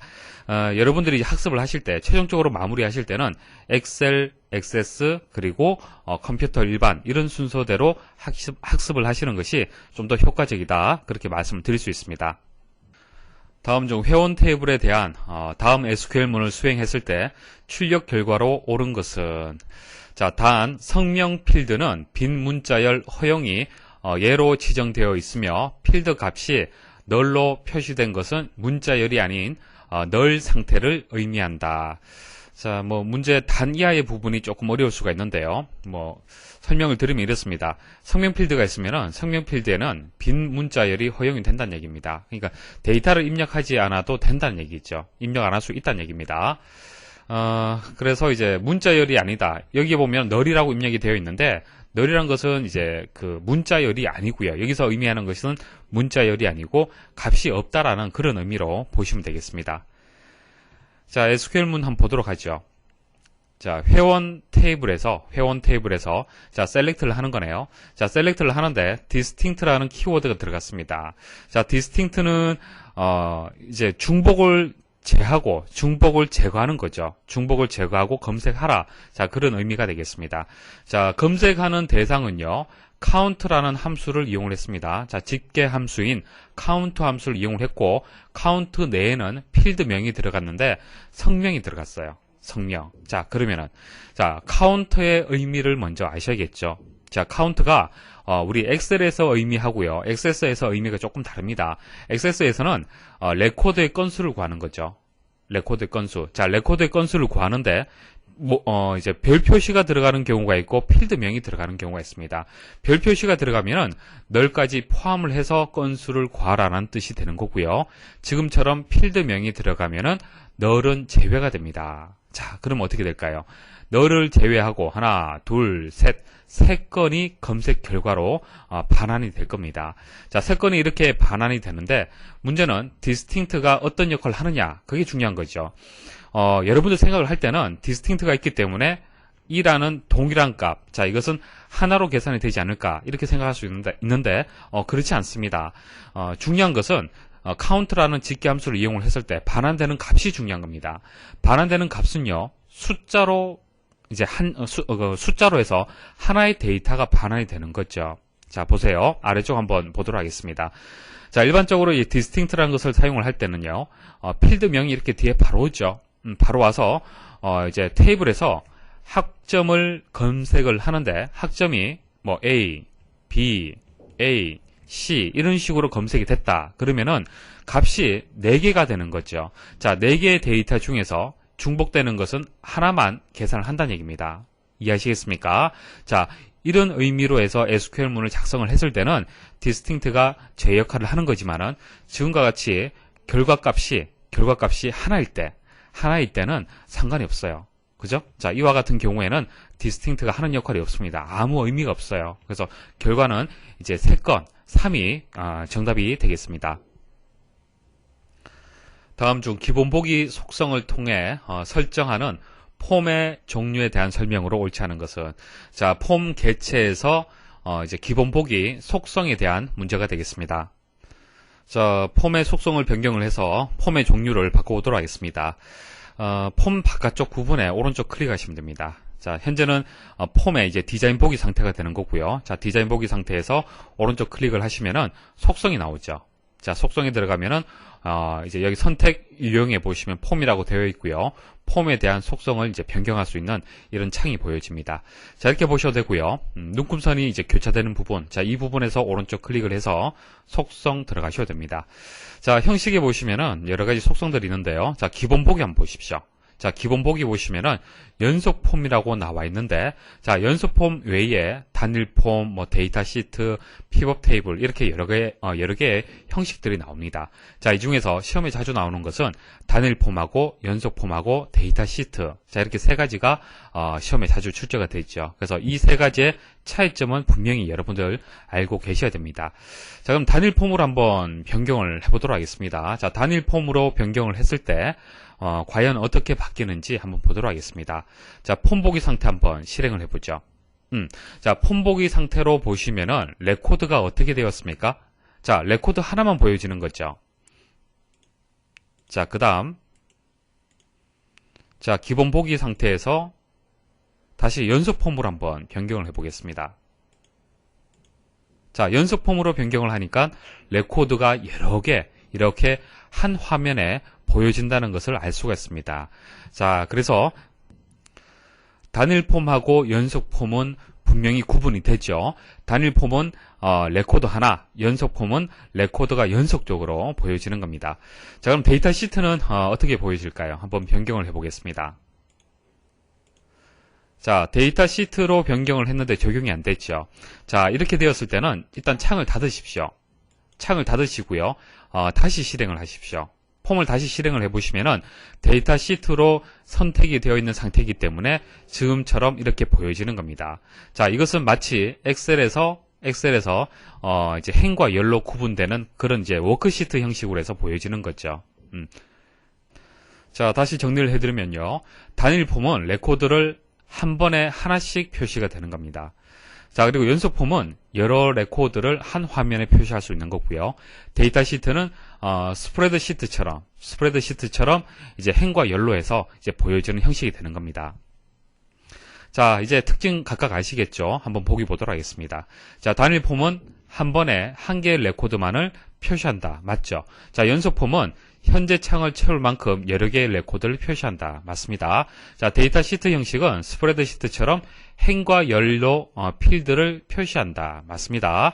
자, 근데 3번 한번 보도록 하죠. 자, 연속 폼은 매 레코드마다 폼 머리글과 폼 바닥글이 표시가 된다. 이거 설명 잘못하고 있죠. 자, 매 레코드마다 폼 머리글과 바닥글이 표시되는 것은 연속 폼이 아니고요. 단일 폼에 대한 설명이 있죠. 자, 단일 폼을 보시면은 레코드가 하나 있고요. 레코드 하나에 자, 폼 머리글하고 바닥글이 같이 표시가 됩니다. 하지만은 연속 폼은 전체 레코드, 그러니까 한 화면에 보여지는 그 레코드 폼창, 그러니까 폼창 기준으로 해서 폼 머리글하고 폼 바닥글이 표시가 되는 거예요. 그래서 설명이 3번이 틀렸습니다. 자, 이번 문제는 스프레드시트 일반 문제인데요. 엑세스에서 이제 출제가 되었습니다. 자, 데이터베이스 일반에서 스프레드시트 일반 문제가 출제가 된 겁니다. 가끔 이런 경우가 있습니다. 과목 구분 없이 출제가 되는 경우가 있습니다. 자, 다음과 같은 사용자 정의 숫자 형식에 대한 설명으로 옳지 않은 것은, 자, 기본적인 형식이 일단 엑셀에서 주어지고요. 그리고 사용자 정의를 이제 입력을 해서 여러분들이 원하는 형식으로 해서 얼마든지 바꿀 수가 있습니다. 자, 보시면은 세미콜론을 기준해서 잘 보시면 되겠죠. 자, 여기 있고 여기 있고 여기 있습니다. 자, 그래서 세미콜론이 기준이 되고, 그래서 첫 번째는 양수, 그 다음 음수, 그 다음 영, 텍스트, 이런 순서대로 서식을 지정을 할 수가 있습니다. 자, 한번 보도록 하죠. 한번 분석을 해보도록 하겠습니다. 자, 이게 이제 양수 부분이죠. 자, 이게 음수 부분이 되겠습니다. 형식이 비슷한데, 일단 샵, 쉼표, 샵, 0. 자, 이것은 자주 출제가 되는데요. 일단 샵이란 것은 유효하지 않은 자리는 표시하지 않는 거죠. 표시하지 않는 겁니다. 자, 0은 유효하지 않는 자리도 0으로 표시하라는 뜻입니다. 결과적으로 이것은 천 단위마다 콤마를 표시하라는 얘기예요. 쉼표가 여기 붙었잖아요. 그죠? 그래서 뭐 100이라고 입력이 되면은 그냥 100이 표시가 되겠지만은 1000이라고 입력을 하게 되면은 쉼표가 이렇게 붙는 겁니다. 아시겠죠? 자, 그래서 이것은 뭐 자주 출제되는 형식입니다. 그래서 이것은 하나 기억을 하십시오. 자, 암기를 하시고요. 파란색이란 것은 뭐 양수 들어오면 파란색으로 표시가 되고, 음수 들어오면은 이제 빨간색으로 표시가 된다. 자, 그런 의미가 되는 거죠. 자, 하나 주의할 점은요. 자, 빨간색으로 이제 표시되는 이 부분, 음수 표시되는 부분이죠. 자, 음수가 마이너스 50으로 해서 입력이 되면요. 어떻게 될까요? 자, 물론 빨간색으로 표시되는 것은 맞죠. 그렇지만은 마이너스 50으로 표시되지는 않습니다. 50으로 표시가 돼요. 왜 그렇습니까? 마이너스가 붙어 있지 않잖아요. 그렇죠? 마이너스가 없기 때문에 마이너스는 표시가 안 됩니다. 자, 이거 하나 주의를 좀 하셔야 됩니다. 자, 그래서 나머지 한번 보기 한번 보도록 하죠. 자, 양수 1050을 입력하면 파란색으로 1050이 천단위 구분기호 쉼표가 붙어서 표시가 된다. 맞죠? 자, 2번은 금방 말씀을 드렸고요. 자, 0이 입력이 되면, 자, 0 부분은 어떻게 되었습니까? 자, 큰 따옴표로 해서 0 이렇게 표시가 되었네요. 자, 이것은 숫자의 0입니까? 문자의 0입니까? 그렇죠. 문자 0을 뜻하는 겁니다. 그래서 문자 0이 표시가 되는 거고요. 자, 마지막은 뭐죠? 마지막은 텍스트가 입력이 되었을 때 적용될 서식을 얘기를 하는 거죠. 그래서 텍스트가 입력이 되면은 널로 표시가 되는 거예요. 널. 그냥 널 값이 표시가 되는 겁니다. 그런데 4번의 보기가 조금 정확하지가 않은데, 명확하지가 않은데요. 자, 널 값은 문자열 널이 표시된다. 자, 이것을 문자는 혹은 문자열은 혹은 텍스트는 이렇게 바꿔주는 것이 좀 더 정확할 것 같습니다. 하지만은 이것은 데이터베이스 일반에서 출제된 문제이기 때문에 4번의 보기도 맞다라고 볼 수가 있습니다. 볼 수가 있고요. 그렇지만은 비교를 했을 때 2번이 명확하게 틀렸기 때문에 정답은 2번이다. 그렇게 기억을 하시면 됩니다. 자, 4번이 답이 될 수도 있어요. 다음 중 폼에 대한 설명으로 옳지 않은 것은, 자, 폼의 특징 다시 한번 정리하겠습니다. 폼이 만들어지는 이제 원본 데이터는요, 테이블이 아니면은 쿼리죠. 원본 데이터는 테이블 아니면 쿼리로 만들 수가 있습니다. 예를 들어서 뭐 수강생 테이블이 있고, 그 다음 수강생 테이블에서 뭐 커마를 수강하는 수강생만 쿼리로 또 만들 수도 있잖아요. 그죠? 자, 이런 테이블과 쿼리를 이용을 해서 폼을 만들 수가 있습니다. 자, 그리고 입력, 검색, 수정, 작업 등을 이제 편리하게 할 수 있다. 이렇게 되어 있는데 한번 여러분 생각해 보시면 됩니다. 자, 폼이란 것은 입력하는 창이죠. 자, 입력도 할 수 있지만 조회도 가능합니다. 여러분들이 회원가입을 하게 되면 여러분들의 정보를 폼 형태로 해서 얼마든지 조회를 할 수 있습니다. 그리고 여러분들 회원가입을 할 때 폼 형태로 해서 또 입력도 하죠. 그래서 입력한다든지 검색한다든지 수정, 삭제 모든 것이 폼에서 다 가능합니다. 그리고 사용자와 데이터베이스 간의 대화형 처리를 가능하게 해주는 개체다. 데이터베이스를 직접적으로 사용자가 이용하기는 어렵습니다. 그렇지만은 폼이라는 개체가 있기 때문에 쉽게 이용을 할 수가 있죠. 자, 폼에는 원하는 데이터만 표시할 수 있으므로 데이터베이스의 보안성을 높일 수가 있다. 자, 테이블에 있는 일부 필드, 자, 쿼리에 있는 일부의 필드만 가지고 와서 폼을 만들 수가 있습니다. 내가 원하는 것만 가지고 와서 표현을 할 수가 있죠. 자, 디자인 보기에서 설정하고 폼 보기 또는 인쇄 미리 보기에서 확인할 수 있다. 자, 폼에는 데이터를 입력하거나 수정하면 연결된 원본 테이블 쿼리도 반영된다. 폼이 만들어지는 근본 자료가, 원본 자료가 테이블 아니면 쿼리죠. 이게 연결되어 있습니다. 그래서 수정도 가능하다. 그렇게 말씀을 드렸습니다. 자, 이게 폼에 대한 기본적인 개념이고요. 자, 보기 한번 보도록 하죠. 폼은 데이터를 시각적으로 돋보이게 하는 역할을 한다. 자, 보여지는 것을 좀 더 보기 좋게끔 꾸밀 수가 있습니다. 데이터를, 테이블이나 쿼리를 보기 좋게끔 꾸밀 수가 있죠. 자, 폼은 여러 테이블이나 쿼리로부터 데이터를 편리하게 입력하고 수정하게 한다. 맞습니다. 자, 폼은 데이터가 연결되어 있는지의 여부에 따라 바운드 폼. 자, 바운드 폼은 연결되어 있을 때. 자, 데이터, 그러니까 테이블이나 쿼리가 연결되어 있을 때, 컨트롤이 연결되어 있을 때, 연결되어 있을 때 이제 바운드 폼이 되는 거고요. 언바운드 폼은 연결되지 않았을 때. 그래서 다 맞는 얘기고요. 3번. 테이블의 특정 레코드만을 대상으로 하려면 해당 필드에 연결된 컨트롤을 표시하면 된다. 자, 해당 필드의 컨트롤을 표시하면 된다. 이거 설명 틀렸습니다. 특정 레코드를 대상으로 한다. 자, 테이블의 특정 레코드를 대상으로 하려면요, 쿼리를 만들어야 돼요. 쿼리. 그래서 테이블의 특정 레코드만 이제 폼을 만들려면은 쿼리를 만들어야 됩니다. 그래서 쿼리에서 조건을 주는 거죠.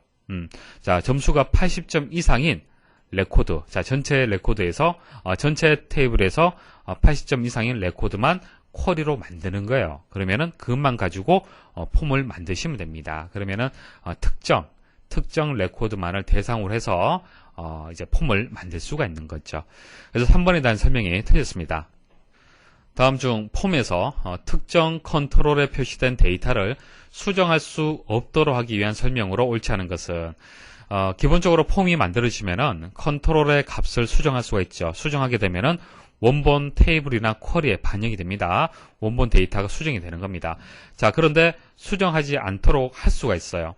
자, 1번 한번 보도록 하겠습니다. 자, 컨트롤 원본을 등호해서 이런 수식 형태로 설정을 하면 해당 필드의 값은 표시하지만 수정은 할 수 없다. 자, 등호가 들어가면은 어떻게 되는 겁니까?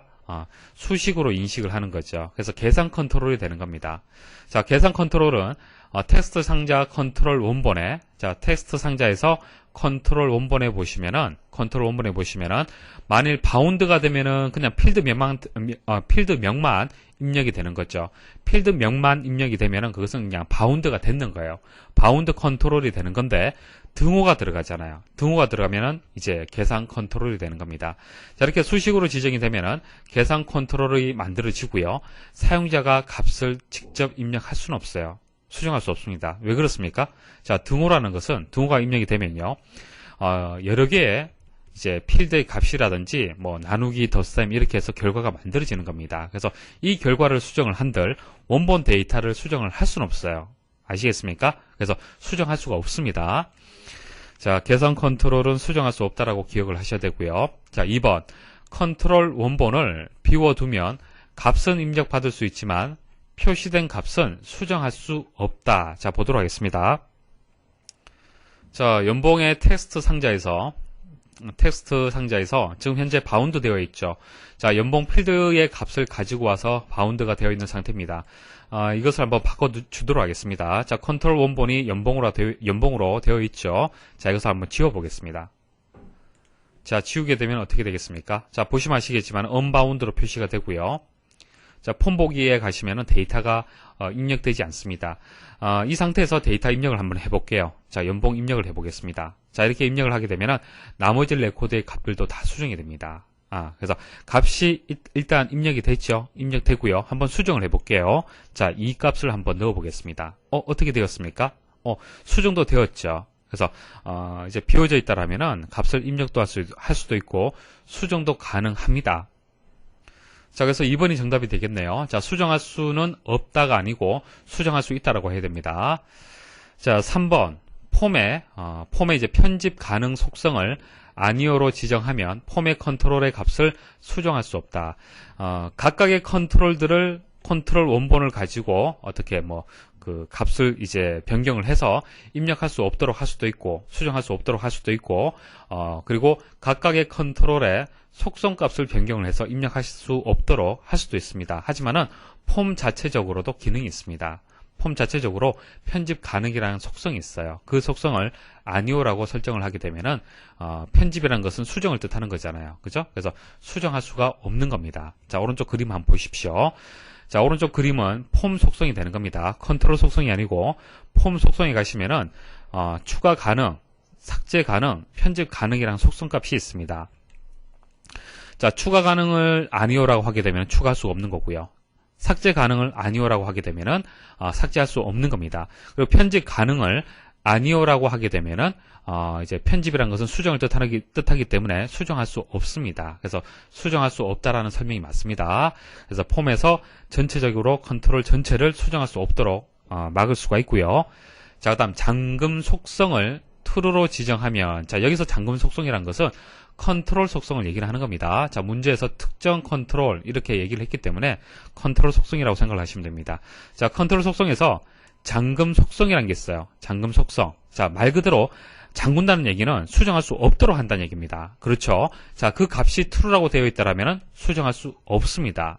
아시겠죠? 자, 그래서 여기서는 2번이 정답이 되겠습니다. 다음 중 하위 폼에 대한 설명으로 옳지 않은 것은, 자, 하위 폼이 무엇인지 먼저 설명드리고 그리고 한번 보기를 보도록 하겠습니다. 자, 기본이 되는 폼 안에 있는 폼, 자, 그것을 하위 폼이라고 얘기를 하는 거죠. 자, 폼이 하나 있고, 자, 폼 안에다가 또 하나의 폼을 만드는 겁니다. 자, 바깥쪽에 있는 것이 기본 폼, 자, 안쪽에 있는 것이 이제 하위 폼이 되는 거죠. 자, 기본 폼은 뭐 예시로 말씀을 드리면은 이제 코드하고 이제 부서명이란 필드를 가지고요. 하위 폼은 성명, 코드, 직급, 연봉을 가집니다. 그러면 이것을 뭐 테이블이라고 간단하게 생각을 해볼게요. 테이블이라고 생각을 하시면은 이것은 이제 상위 테이블이 되는 거고요. 이것은 하위 테이블이 되겠죠. 그래서 코드표가 있겠죠. 부서명, 코드표가 있을 겁니다. 그래서 A일 때는 뭐 인사, 뭐 B일 때는 뭐 마케팅 이런 식으로 이제 상위 테이블에는 코드표가 있을 거고요. 자, 그다음 하위 테이블에서는 자, 각각의 이름, 각각의 사원들의 코드, 직급, 연봉이 이렇게 리스트가 있을 겁니다. 그래서 관계 형성이 된다라면 이제 코드 필드를 가지고 관계 형성이 될 거고요. 자, 이 코드가 이제 기본 키가 되겠죠. 상위가 되기 때문에 기본 키가 될 거고요. 자, 하위에서는 이 기본 키를 참조를 하죠. 참조를 해서 이제 이것은 외래 키가 되는 겁니다. 그래서 이게 상위가 되고 이제 하위가 되는 겁니다. 그래서 상위가 되는 것이 이제 기본 폼으로 만들어지고요. 하위가 되는 것이 이제 하위 폼으로 만들어지는 겁니다. 자, 그래서 보통 이런 경우에는 이제 1대 다의 관계죠. 1대 다. 자, 사원은 여러 명 있잖아요. 그죠? 자, 뭐 사원이 뭐 김아무개는 A. 자, 최아무개도 A. 뭐 이런 식으로 코드 값은 여러 개를 가질 수가 있습니다. 그리고 가까이 코드는 상위에 있는 코드를 참조를 하는 거죠. 그래서 부서명을 알 수가 있는 겁니다. 그래서 보통 1대 다의 관계가 되는 거예요. 그래서 코드 값이 A일 때 가지는 하위 폼의 값들은 여러 개가 존재할 겁니다. 자, 그래서 하위 폼을 사용하는 이유가 이와 같은 경우입니다. 그래서 하나의 폼을 가지고 1대 다의 관계를 좀 쉽게 표현을 하자는 얘기예요. 그래서 보통 이제 기본 폼하고 하위 폼은 1대 다의 관계를 가지고요. 자, 연결 필드가 필요하겠죠. 그래서 데이터 형식이 같거나 호환되어야 되는 것은 당연한 얘기가 되겠습니다. 자, 하위 폼을 한번 만들어 보겠습니다. 일단 테이블이 두 개 있고요. 테이블을 가지고 한번 만들어 볼게요. 자, 테이블 1, 그 다음에 테이블 2가 있습니다. 잘 보시면 아시겠지만은 어떤 것이 이제 그 기본 폼이 되겠습니까? 자, 테이블 2가 기본 폼이 되겠죠. 자, 테이블 2를 보시면은 자, 코드가 이제 기본 키로 정의가 되어 있네요. 자, 그래서 테이블 2를 이제 기본 폼으로 만들고 테이블 1을 이제 하위 폼으로 가져오도록 하겠습니다. 자, 만들기에 가셔서 일단 폼 마법사 이용을 해서 폼을 만들어 볼게요. 일단 코드 값만 가지고 오도록 하겠습니다. 자, 테이블 2에 코드 값만 가지고 와서 자, 기본 폼을 만들게요.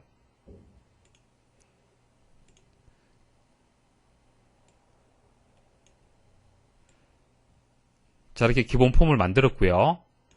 자, 아래쪽에다가 하위 폼을 만들 겁니다. 하위 폼을 만드는 방법이 뭐 여러 가지가 있는데요. 가장 간단한 방법은 컨트롤. 자, 컨트롤 중에서 하위 폼, 하위 보고서 컨트롤을 클릭을 하십시오. 그리고 적당한 크기로 해서 드래그 하시면 되고요. 자, 기존 테이블 및 쿼리를 사용하겠다. 자, 다음 버튼 누르도록 하고요. 테이블 1의 값을 가지고 와야겠죠. 그래서 뭐 전체 가지고 오도록 하겠습니다. 자, 다음 버튼 누르도록 하고요. 자, 여기서 이제 기본 폼을, 이 하위 폼을 연결하는 필드를 직접 지정하시겠습니까? 자, 연결고리를 선택을 하셔야 됩니다. 그래서 없음이 있고 코드가 있습니다. 여기서는 코드가 되겠죠. 자, 다음 버튼 누르시면 됩니다. 자, 이름을 지정하시면 되고 마침 버튼 누르시면 됩니다. 자, 한번 보도록 하겠습니다. 자, 보시면 이제 코드 값에 따라서, 자, 테이블 2가 이제 기본 폼이 됐죠. 기본 폼의 이제 코드 값에 따라서 하위 폼 리스트가 이렇게 보여집니다. 만일, 자, 이 코드 값을 한번 변경을 해볼게요. 자, 이 값으로 한번, 자, 컨트롤 C 복사를 했고요. 여기에다가 컨트롤 V 해보겠습니다. 그리고, 자, 커서를 다른 쪽에 한번 클릭을 해볼게요. 자, 클릭을 하게 되면 어떻게 됩니까? 하위 폼의 코드 값도 서로 연결이 되어 있기 때문에 코드 값이 바뀌고 그때의 성명하고 직급이 표시된다는 것을 알 수가 있습니다. 자, 디자인 보기 상태고요. 자, 디자인 보기 상태에서 연결 필드를 변경을 하는 방법 말씀을 드릴게요. 우리가 마법사를 통해서 자, 컨트롤에서 이제 하위 폼, 하위 보고서를 진행하는 단계에서 연결 필드를 정해 줬었습니다. 코드를 연결 필드로 정했는데요. 자, 이 부분은 이제 컨트롤이 되는 거죠. 자, 하위 폼에 이제 컨트롤이 되는데 이 부분에다가 오른쪽 클릭해 보십시오. 자, 이게 전체가 선택될 수 있도록 하고 오른쪽 클릭을 하게 되면 속성 나옵니다. 자, 속성에 보시면은 데이터 탭이 있고요. 데이터 탭에 보시면은 기본 필드 연결. 자, 기본 필드 연결이라는 것은 기본 폼의 필드를 얘기를 하는 거고요. 하위 필드 연결이라는 것은 하위 폼에 있는 이제 연결 필드를 얘기를 하는 겁니다. 자, 지금 현재 각각 코드로 지금 설정이 되어 있잖아요. 그죠? 자, 이것을 여기에서 변경을 할 수 있습니다. 자, 4번에 보시면요. 하위 폼, 하위 보고서 컨트롤을 이용하여 기본 필드 연결 속성을 이용하여 표시할 폼의 이름을 지정한다. 이거 설명이 틀렸습니다. 자, 조금 전 말씀드렸다시피 기본 필드 연결은요. 기본 폼에 있는 연결 필드를 설정을 해주는 겁니다. 그래서 뭐 폼의 이름을 지정한다라는 이 설명이 틀렸죠. 자, 그래서 뭐 폼의 이름이 아니라 기본 폼의 연결 필드를 지정한다. 그렇게 설명을 해야 됩니다. 자, 4번이 정답이고요. 자, 1번 한번 보도록 하죠. 자, 폼 안에 있는 또 하나의 폼으로 하나의 레코드와 관련된 다수의 레코드를 표시하는 경우에 좋다. 자, 이게 목적이 되는 거죠. 자, 하나의 레코드. 자, 다수의 레코드. 자, 1대 다를 효과적으로 표현할 수 있는 방법이 되는 겁니다. 자, 장비 테이블에 대한 복수의 이력을 표시하는 장비 이력 테이블의 장비 이력 테이블은 하위 폼에 표시하는 것이 좋다. 자, 이게 1대 다를 뜻하는 겁니다. 자, 이게 상위, 그러니까 기본 폼이 되는 거고, 이것은 하위 폼이 되는 거죠. 자, 복수의 이력. 자, 여러 개가 있다라고 했기 때문에 1대 다라고 보셔야 되고, 다의 위치가 이제 하위 폼이 되는 겁니다. 자, 3번. 특정 필드를 기준으로 기본 폼과 연결하는 경우, 기본 폼의 레코드에 관련된 데이터를 표시한다. 자, 조금 전에 실습을 통해서 보여드렸듯이, 자, 코드가 이제 기본 폼에 기본 폼하고 이제 하위 폼하고 연결되어 있잖아요. 그죠? 연결되어 있을 때, 코드하고, 일치하는 값이 하위 폼에 이렇게 연결되는 값을 볼 수 있다. 그런 설명이 되겠습니다. 그래서 3번에 대한 설명이 맞습니다. 다음 매크로 함수에 대한 설명으로 옳지 않은 것은, 자, 매크로에 대해서 정리 좀 하고 문제 보도록 하겠습니다. 자, 매크로는요, 테이블, 쿼리, 폼, 보고서 등 액세스의 각 개체들을 효율적으로 자동화할 수 있도록 미리 정의된 기능을 사용하는 것을 매크로라고 얘기를 하는 겁니다. 자, 그래서 미리 정의된 기능이 이제 매크로 함수가 되는 거죠. 자, 엑셀에서 여러분들 뭐 매크로에 대한 개념은 다들 이제 공부를 하셨기 때문에 잘 이해를 하실 겁니다. 자동화하는 거죠. 결과적으로 쉽게 작업을 하는 겁니다. 자, 그 종류가 여러 가지가 있습니다. 수도 없이 많은데 그것을 다 여러분들 공부할 수는 없고요. 그때그때 나올 때마다 제가 계속 반복해서 말씀을 드릴 겁니다. 자, 매크로가 이제 실행 관련된 매크로도 있고요. 그 다음 뭐 가져오기, 내보내기, 그 다음 개체를 조작하는 이런 매크로 함수들이 있습니다. 자, 이름을 보시면 충분히 여러분도 이해할 수 있습니다. 그래서 뭐 각각의 사용 방법에 대해서는 정확하게 모르셔도 되고요. 자, 이름을 보고 의미를 여러분들이 생각할 수 있으면 됩니다. 자, 실행이라는 것은 보통 run이지 않습니까? run. 그렇기 때문에 뒷부분을 이제 실행을 한다라고 보시면 됩니다. 자, command는 명령어죠. 명령어. 그 다음 매크로. 자, 매크로를 실행하는 거고요. SQL을 실행하는 거고요. APP는 어플리케이션의 약어가 되겠습니다. 그래서 응용 프로그램을 실행한다. 자, 그런 의미가 되겠습니다. 가져오기, 내보내기 관련 매크로 함수 말씀드리겠습니다. 자, export with formatting. 자, 형식으로 내보낸다라는 의미를 가지고 있죠. 자, 형식으로 뭐 내보낸다. 자, 그런 의미를 가지고 있습니다. 자, 데이터베이스 개체. 자, 데이터베이스 개체라면은 테이블, 쿼리, 폼, 보고서 이런 것들을 뜻하는 겁니다. 자, 이런 것들을 엑셀, 텍스트, 서식 있는 텍스트 형식 등으로 내보내는 이제 매크로 함수가 되겠습니다. 이메일 데이터베이스 오브젝트. 데이터베이스 개체를 전자우편 메시지에 첨부해서 전송을 한다. 보시면 충분히 이해가 되시겠죠. 자, import, export 데이터. 자, 데이터를 이제 가져오거나 내보낸다라는 의미를 가지고 있죠. 여기서 데이터라는 것은 데이터베이스 파일을 이제 의미를 하는 거고요. 그래서 이런 것들을 지원하는 것을 뜻하는 겁니다. 그리고 뒤에 스프레드시트가 있으면 스프레드시트 파일하고 이제 내보내기, 가져오기, 연결을 지원하는 거고요. 텍스트라고 붙게 되면 텍스트 파일이 되는 겁니다. 자, 개체 조작 관련 매크로 함수. 자, copy object. 데이터베이스 개체를 복사하는 겁니다.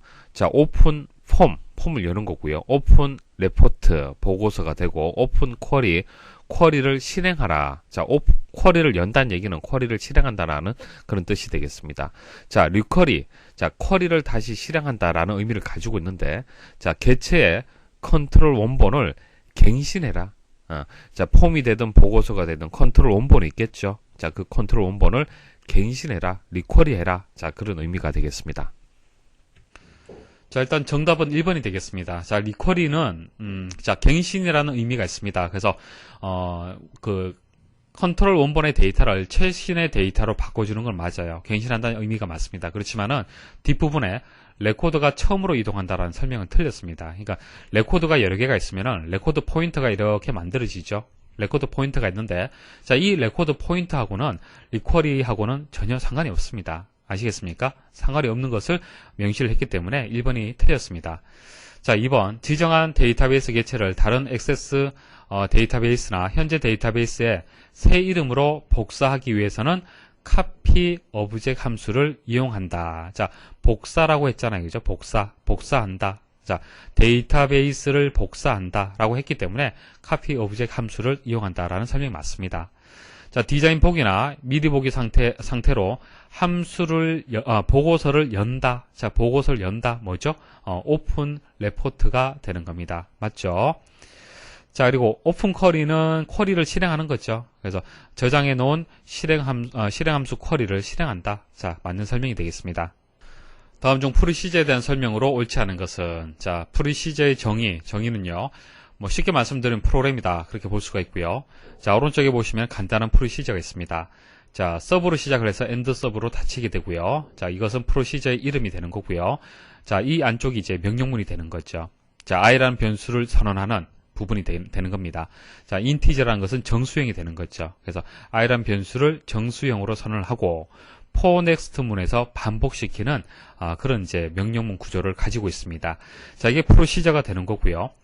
자, 프로시저는 이제 명령문 하고요. 메서드로 구성이 된다라는 이 설명이 맞습니다. 메서드는 뭐 쉽게 이제 함수라고 생각을 하시면 돼요. 쉽게 생각을 하시면은, 자, 개체가 수행할 수 있는 동작으로, 자, 개체명 메서드 형식으로 해서 사용이 됩니다. 자, 예시를 보시면은 doCMD. 자, doCMD라는 것은 개체 이름입니다. 개체 이름. 버튼이라고 보시면 됩니다. 버튼, 단추라고 보시면 돼요. 자, 단추 개체라고 보시면 됩니다. 자, 단추 개체 이름이 doCMD예요. 자, 그럼 이 단추에 대해서 어떤 행위, 동작에 대해서 뒤에 이 부분을 메서드라고 얘기를 하는 겁니다. 함수라고 하셔도 되고요. 아시겠습니까? 오픈 레코드는 뭐죠? 오픈 레포트는 뭐죠? 자, 오픈 레포트는 보고서를 열어라 라는 의미가 있잖아요. 그죠? 그래서 보고서를 여는 거나 보고서를 화면에 인쇄하는 것이나 같은 거예요. 그래서 보고서를 인쇄한다, 보고서를 연다 라고 그렇게 해석을 하시면 됩니다. 그래서 회원 보고서를 이제 인쇄를 한다, 그렇게 해석을 하시면 되겠습니다. 그래서 메서드는 프로시저의 구성에 포함이 된다라고 알고 계셔야 됩니다. 자, 프로시저는 연산을 수행하거나 값을 계산하는 일련의 명령문과 메서드로 구성이 된다. 맞는 얘기고요. 자, 2번 명령문은 대체로 프로시저나 선언 구역에서 한 줄로 표현되며 명령문의 끝에는 세미콜론을 찍어서 구분을 한다. 이거 틀렸네요. 세미콜론이 아니죠. 뒤에 보시면 아시겠지만 세미콜론이 있습니까?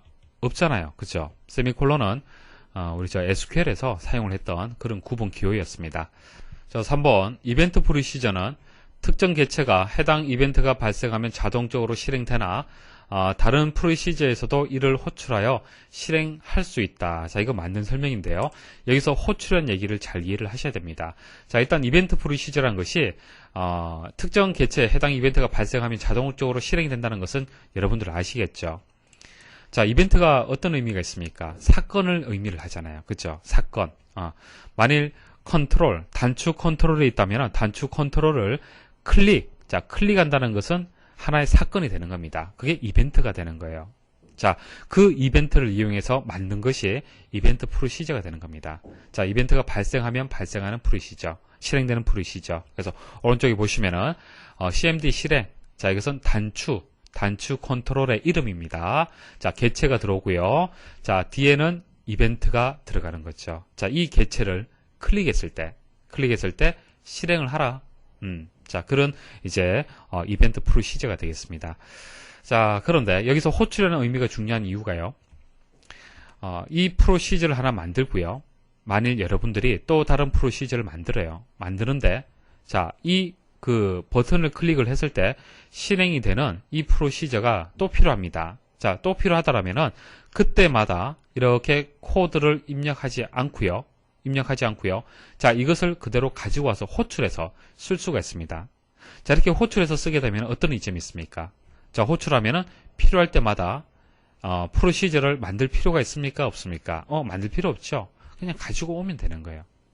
이해하시겠습니까? 조립하듯이 그냥 가지고 와서 사용을 하면 되는 겁니다. 그래서 3번에 대한 설명이 맞다는 얘기예요. 자, 다른 프로시저에 있는 프로시저에서도 이를 호출할 수 있다. 가지고 와서 실행을 할 수 있다는 얘기입니다. 자, 4번 펑션 프로시저는 펑션 문으로 함수를 선언하고 end 펑션 문으로 함수를 끝낸다. 자, 보세요. 자, 서브 엔드 서브 프로시저는 작업을 처리하지만은 결과값을 반환시키지는 않습니다. 자, 조금 전에 보신 것이 서브 엔드 서브죠. 단지 그냥 수행을 하는 거예요. 명령문이 실행이 되는 겁니다.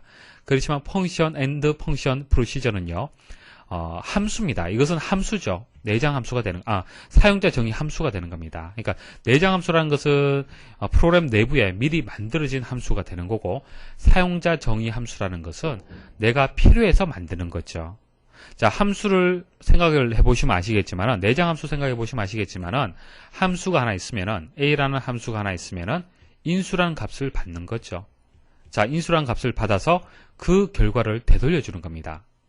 자, 라운드 함수라면은, 이제 값을 받아서 그 그러니까 라운드 한 결과를 이제 반환을 해주는 거죠. 그래서 서브 엔드 서브하고 다른 점은 결과값을 반환한다라는 그런 특징을 가지고 있습니다. 그래서 사용자 정의 함수가 되는 거고요. 자, 아래쪽에 이제 예시가 있습니다.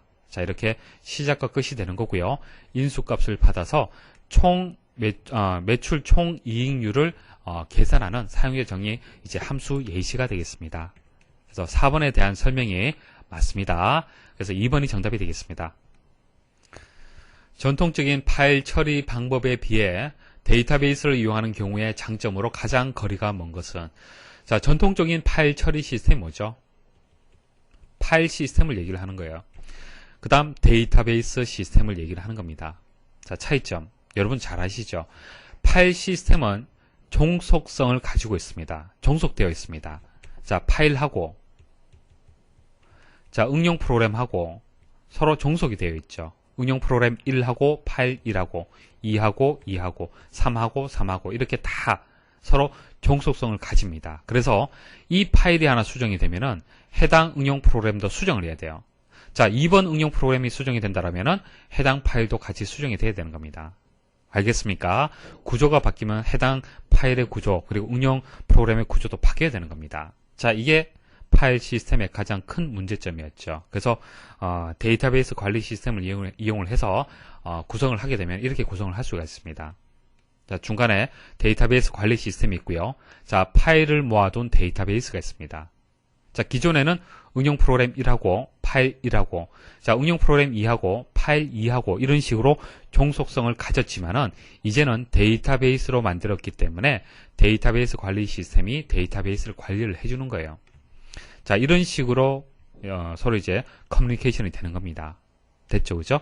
자, 이렇게 되었을 때 이제 종속성의 반대가 뭡니까? 독립적이라는 얘기죠. 서로 분리가 되어 있다는 얘기입니다. 그래서 응용 프로그램 1이 수정이 된다고 하더라도 해당 파일을 수정할 필요가 없습니다. 해당 파일이 수정된다고 해서 응용 프로그램도 수정할 필요가 없어요. 자, 그런 이점이 있습니다. 자, 한번 보기 보도록 하죠. 자, 데이터를 여러 프로그램에서 공유할 수 있다. 자, 이것은 뭐 기본 특징이죠. 자, 데이터베이스를 네이버의 데이터베이스를 여러분들 수도 없이 많은 사람들이 공유해서 사용을 하고 있습니다. 자, 2번 응용 프로그램과 독립적으로 데이터의 관리가 가능하다. 금방 말씀을 드렸죠. 독립적으로 관리가 가능합니다. 자, 3번 응용 프로그램의 개발 및 유지 보수가 용이하다. 자, 같은 뜻이에요. 독립적이라는 얘기하고 같은 뜻입니다. 자, 데이터를 독립적으로 관리할 수 있다는 것과 같은 뜻인데요. 자, 유지보수가 수월할 수밖에 없죠. 용이할 수밖에 없습니다. 왜? 수정을 할 때, 이것을 수정할 때 파일 구조하고는 상관이 없기 때문에 고려할 필요가 없어요. 아시겠죠? 자, 4번 응용 프로그램에 가장 적합하고 효율적으로 데이터를 관리할 수 있다. 자, 이거 맞는 것 같은데 틀렸습니다. 자, 앞에서 2번, 3번에서 계속 응용 프로그램 얘기를 했기 때문에 맞는 것 같지만 아닙니다. 자, 데이터베이스라는 것은 근본적으로 접근을 하셔야 돼요.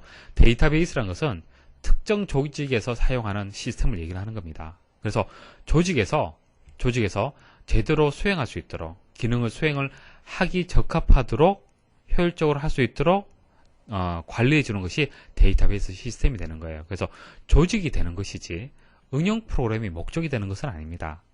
그래서 4번이 정답이 되겠습니다. 자, 그 다음, 자, 마지막 문제가 되겠네요. 자, 다음 중 보고서에 대한 설명으로 옳지 않은 것은? 자, 각 개체들을 한번 정리를 해볼게요. 자, 테이블, 쿼리, 폼, 보고서 차이점 다들 잘 아시죠? 테이블은 뭡니까? 테이블은 저장하는 거죠. 한마디로. 데이터를 저장하는 역할을 하는 거고요. 쿼리는 뭡니까? 쿼리는 조건을 정해주는 거죠. 조건. 그래서, 이제 수강생 테이블이 있다라면 수강생 테이블에서, 커말 수강생 쿼리를 만들 수가 있어요. 그죠? 커말을 수강하는 학생들만 조건 처리해서 그것만 따로 데이터를 뽑아낼 수가 있습니다. 자, 그게 쿼리가 하는 역할이 되는 거고요. 자, 그 다음 폼은, 이런 정보들을 자, 테이블이 되었던 쿼리가 되었던 어떻게 하는 겁니까? 작업을 편리하게 할 수 있도록 만들어주는 거죠. 화면 형태로 해서. 자, 보고서는 단순히 출력하는 겁니다. 자료를 수정하고 할 수는 없죠. 폼에서는 자료를 수정할 수 있지만 보고서에서는 수정할 수 없습니다. 단순히 좀 잘 정리해서 보여줄 수 있도록 출력하는 그런 역할을 하는 겁니다. 자, 한번 보기 보도록 하죠. 자, 1번. 보고서는 데이터를 출력하기 위한 개체다. 맞습니다. 자, 레코드 원본에 SQL 문장을 입력하면 질의 결과를 대상으로 하는 보고서를 작성할 수 있다. 자, 보고서를 작성을 할 때요. 자, 테이블을 이용해서 만들 수도 있고요. 쿼리를 이용해서 만들 수도 있습니다. 그리고 또 하나. 자, 레코드 원본 보십시오. 자, 이게 보고서 속성입니다. 자, 보고서 속성에서 레코드 원본에서 자, 이건 쿼리고요. 이건 테이블이잖아요. 그죠? 선택할 수가 있고요. 자, 오른쪽에 단추 누르시면은 SQL 문장을 입력을 할 수 있습니다. 자, 자, SQL문을 입력할 수 있는 쿼리 작성기가 또 실행이 됩니다. 그래서 이렇게 세 가지 방법이 있죠. 그래서 2번에 대한 설명 맞습니다. 자, 3번 보고서의 컨트롤에서는 컨트롤 원본을 사용하여 특정 필드에 바운드 시킬 수 있다. 바운드 시킬 수도 있고 언바운드 시킬 수도 있죠. 폼하고 마찬가지입니다. 자, 3번 맞고요. 4번 보고서에서 데이터를 입력 혹은 수정하려면 텍스트 상자 컨트롤을 이용해야 한다. 자, 4번에 대한 설명이 틀렸습니다. 왜? 자, 근본적으로 틀렸죠. 수정이라는 이 자체가 틀렸어요. 그렇죠? 보고서는 단순히 출력용입니다. 그래서 데이터 작업은 안 됩니다. 그래서 4번이 정답이 되겠습니다. 자, 강의 들으신다고 수고 많이 하셨습니다.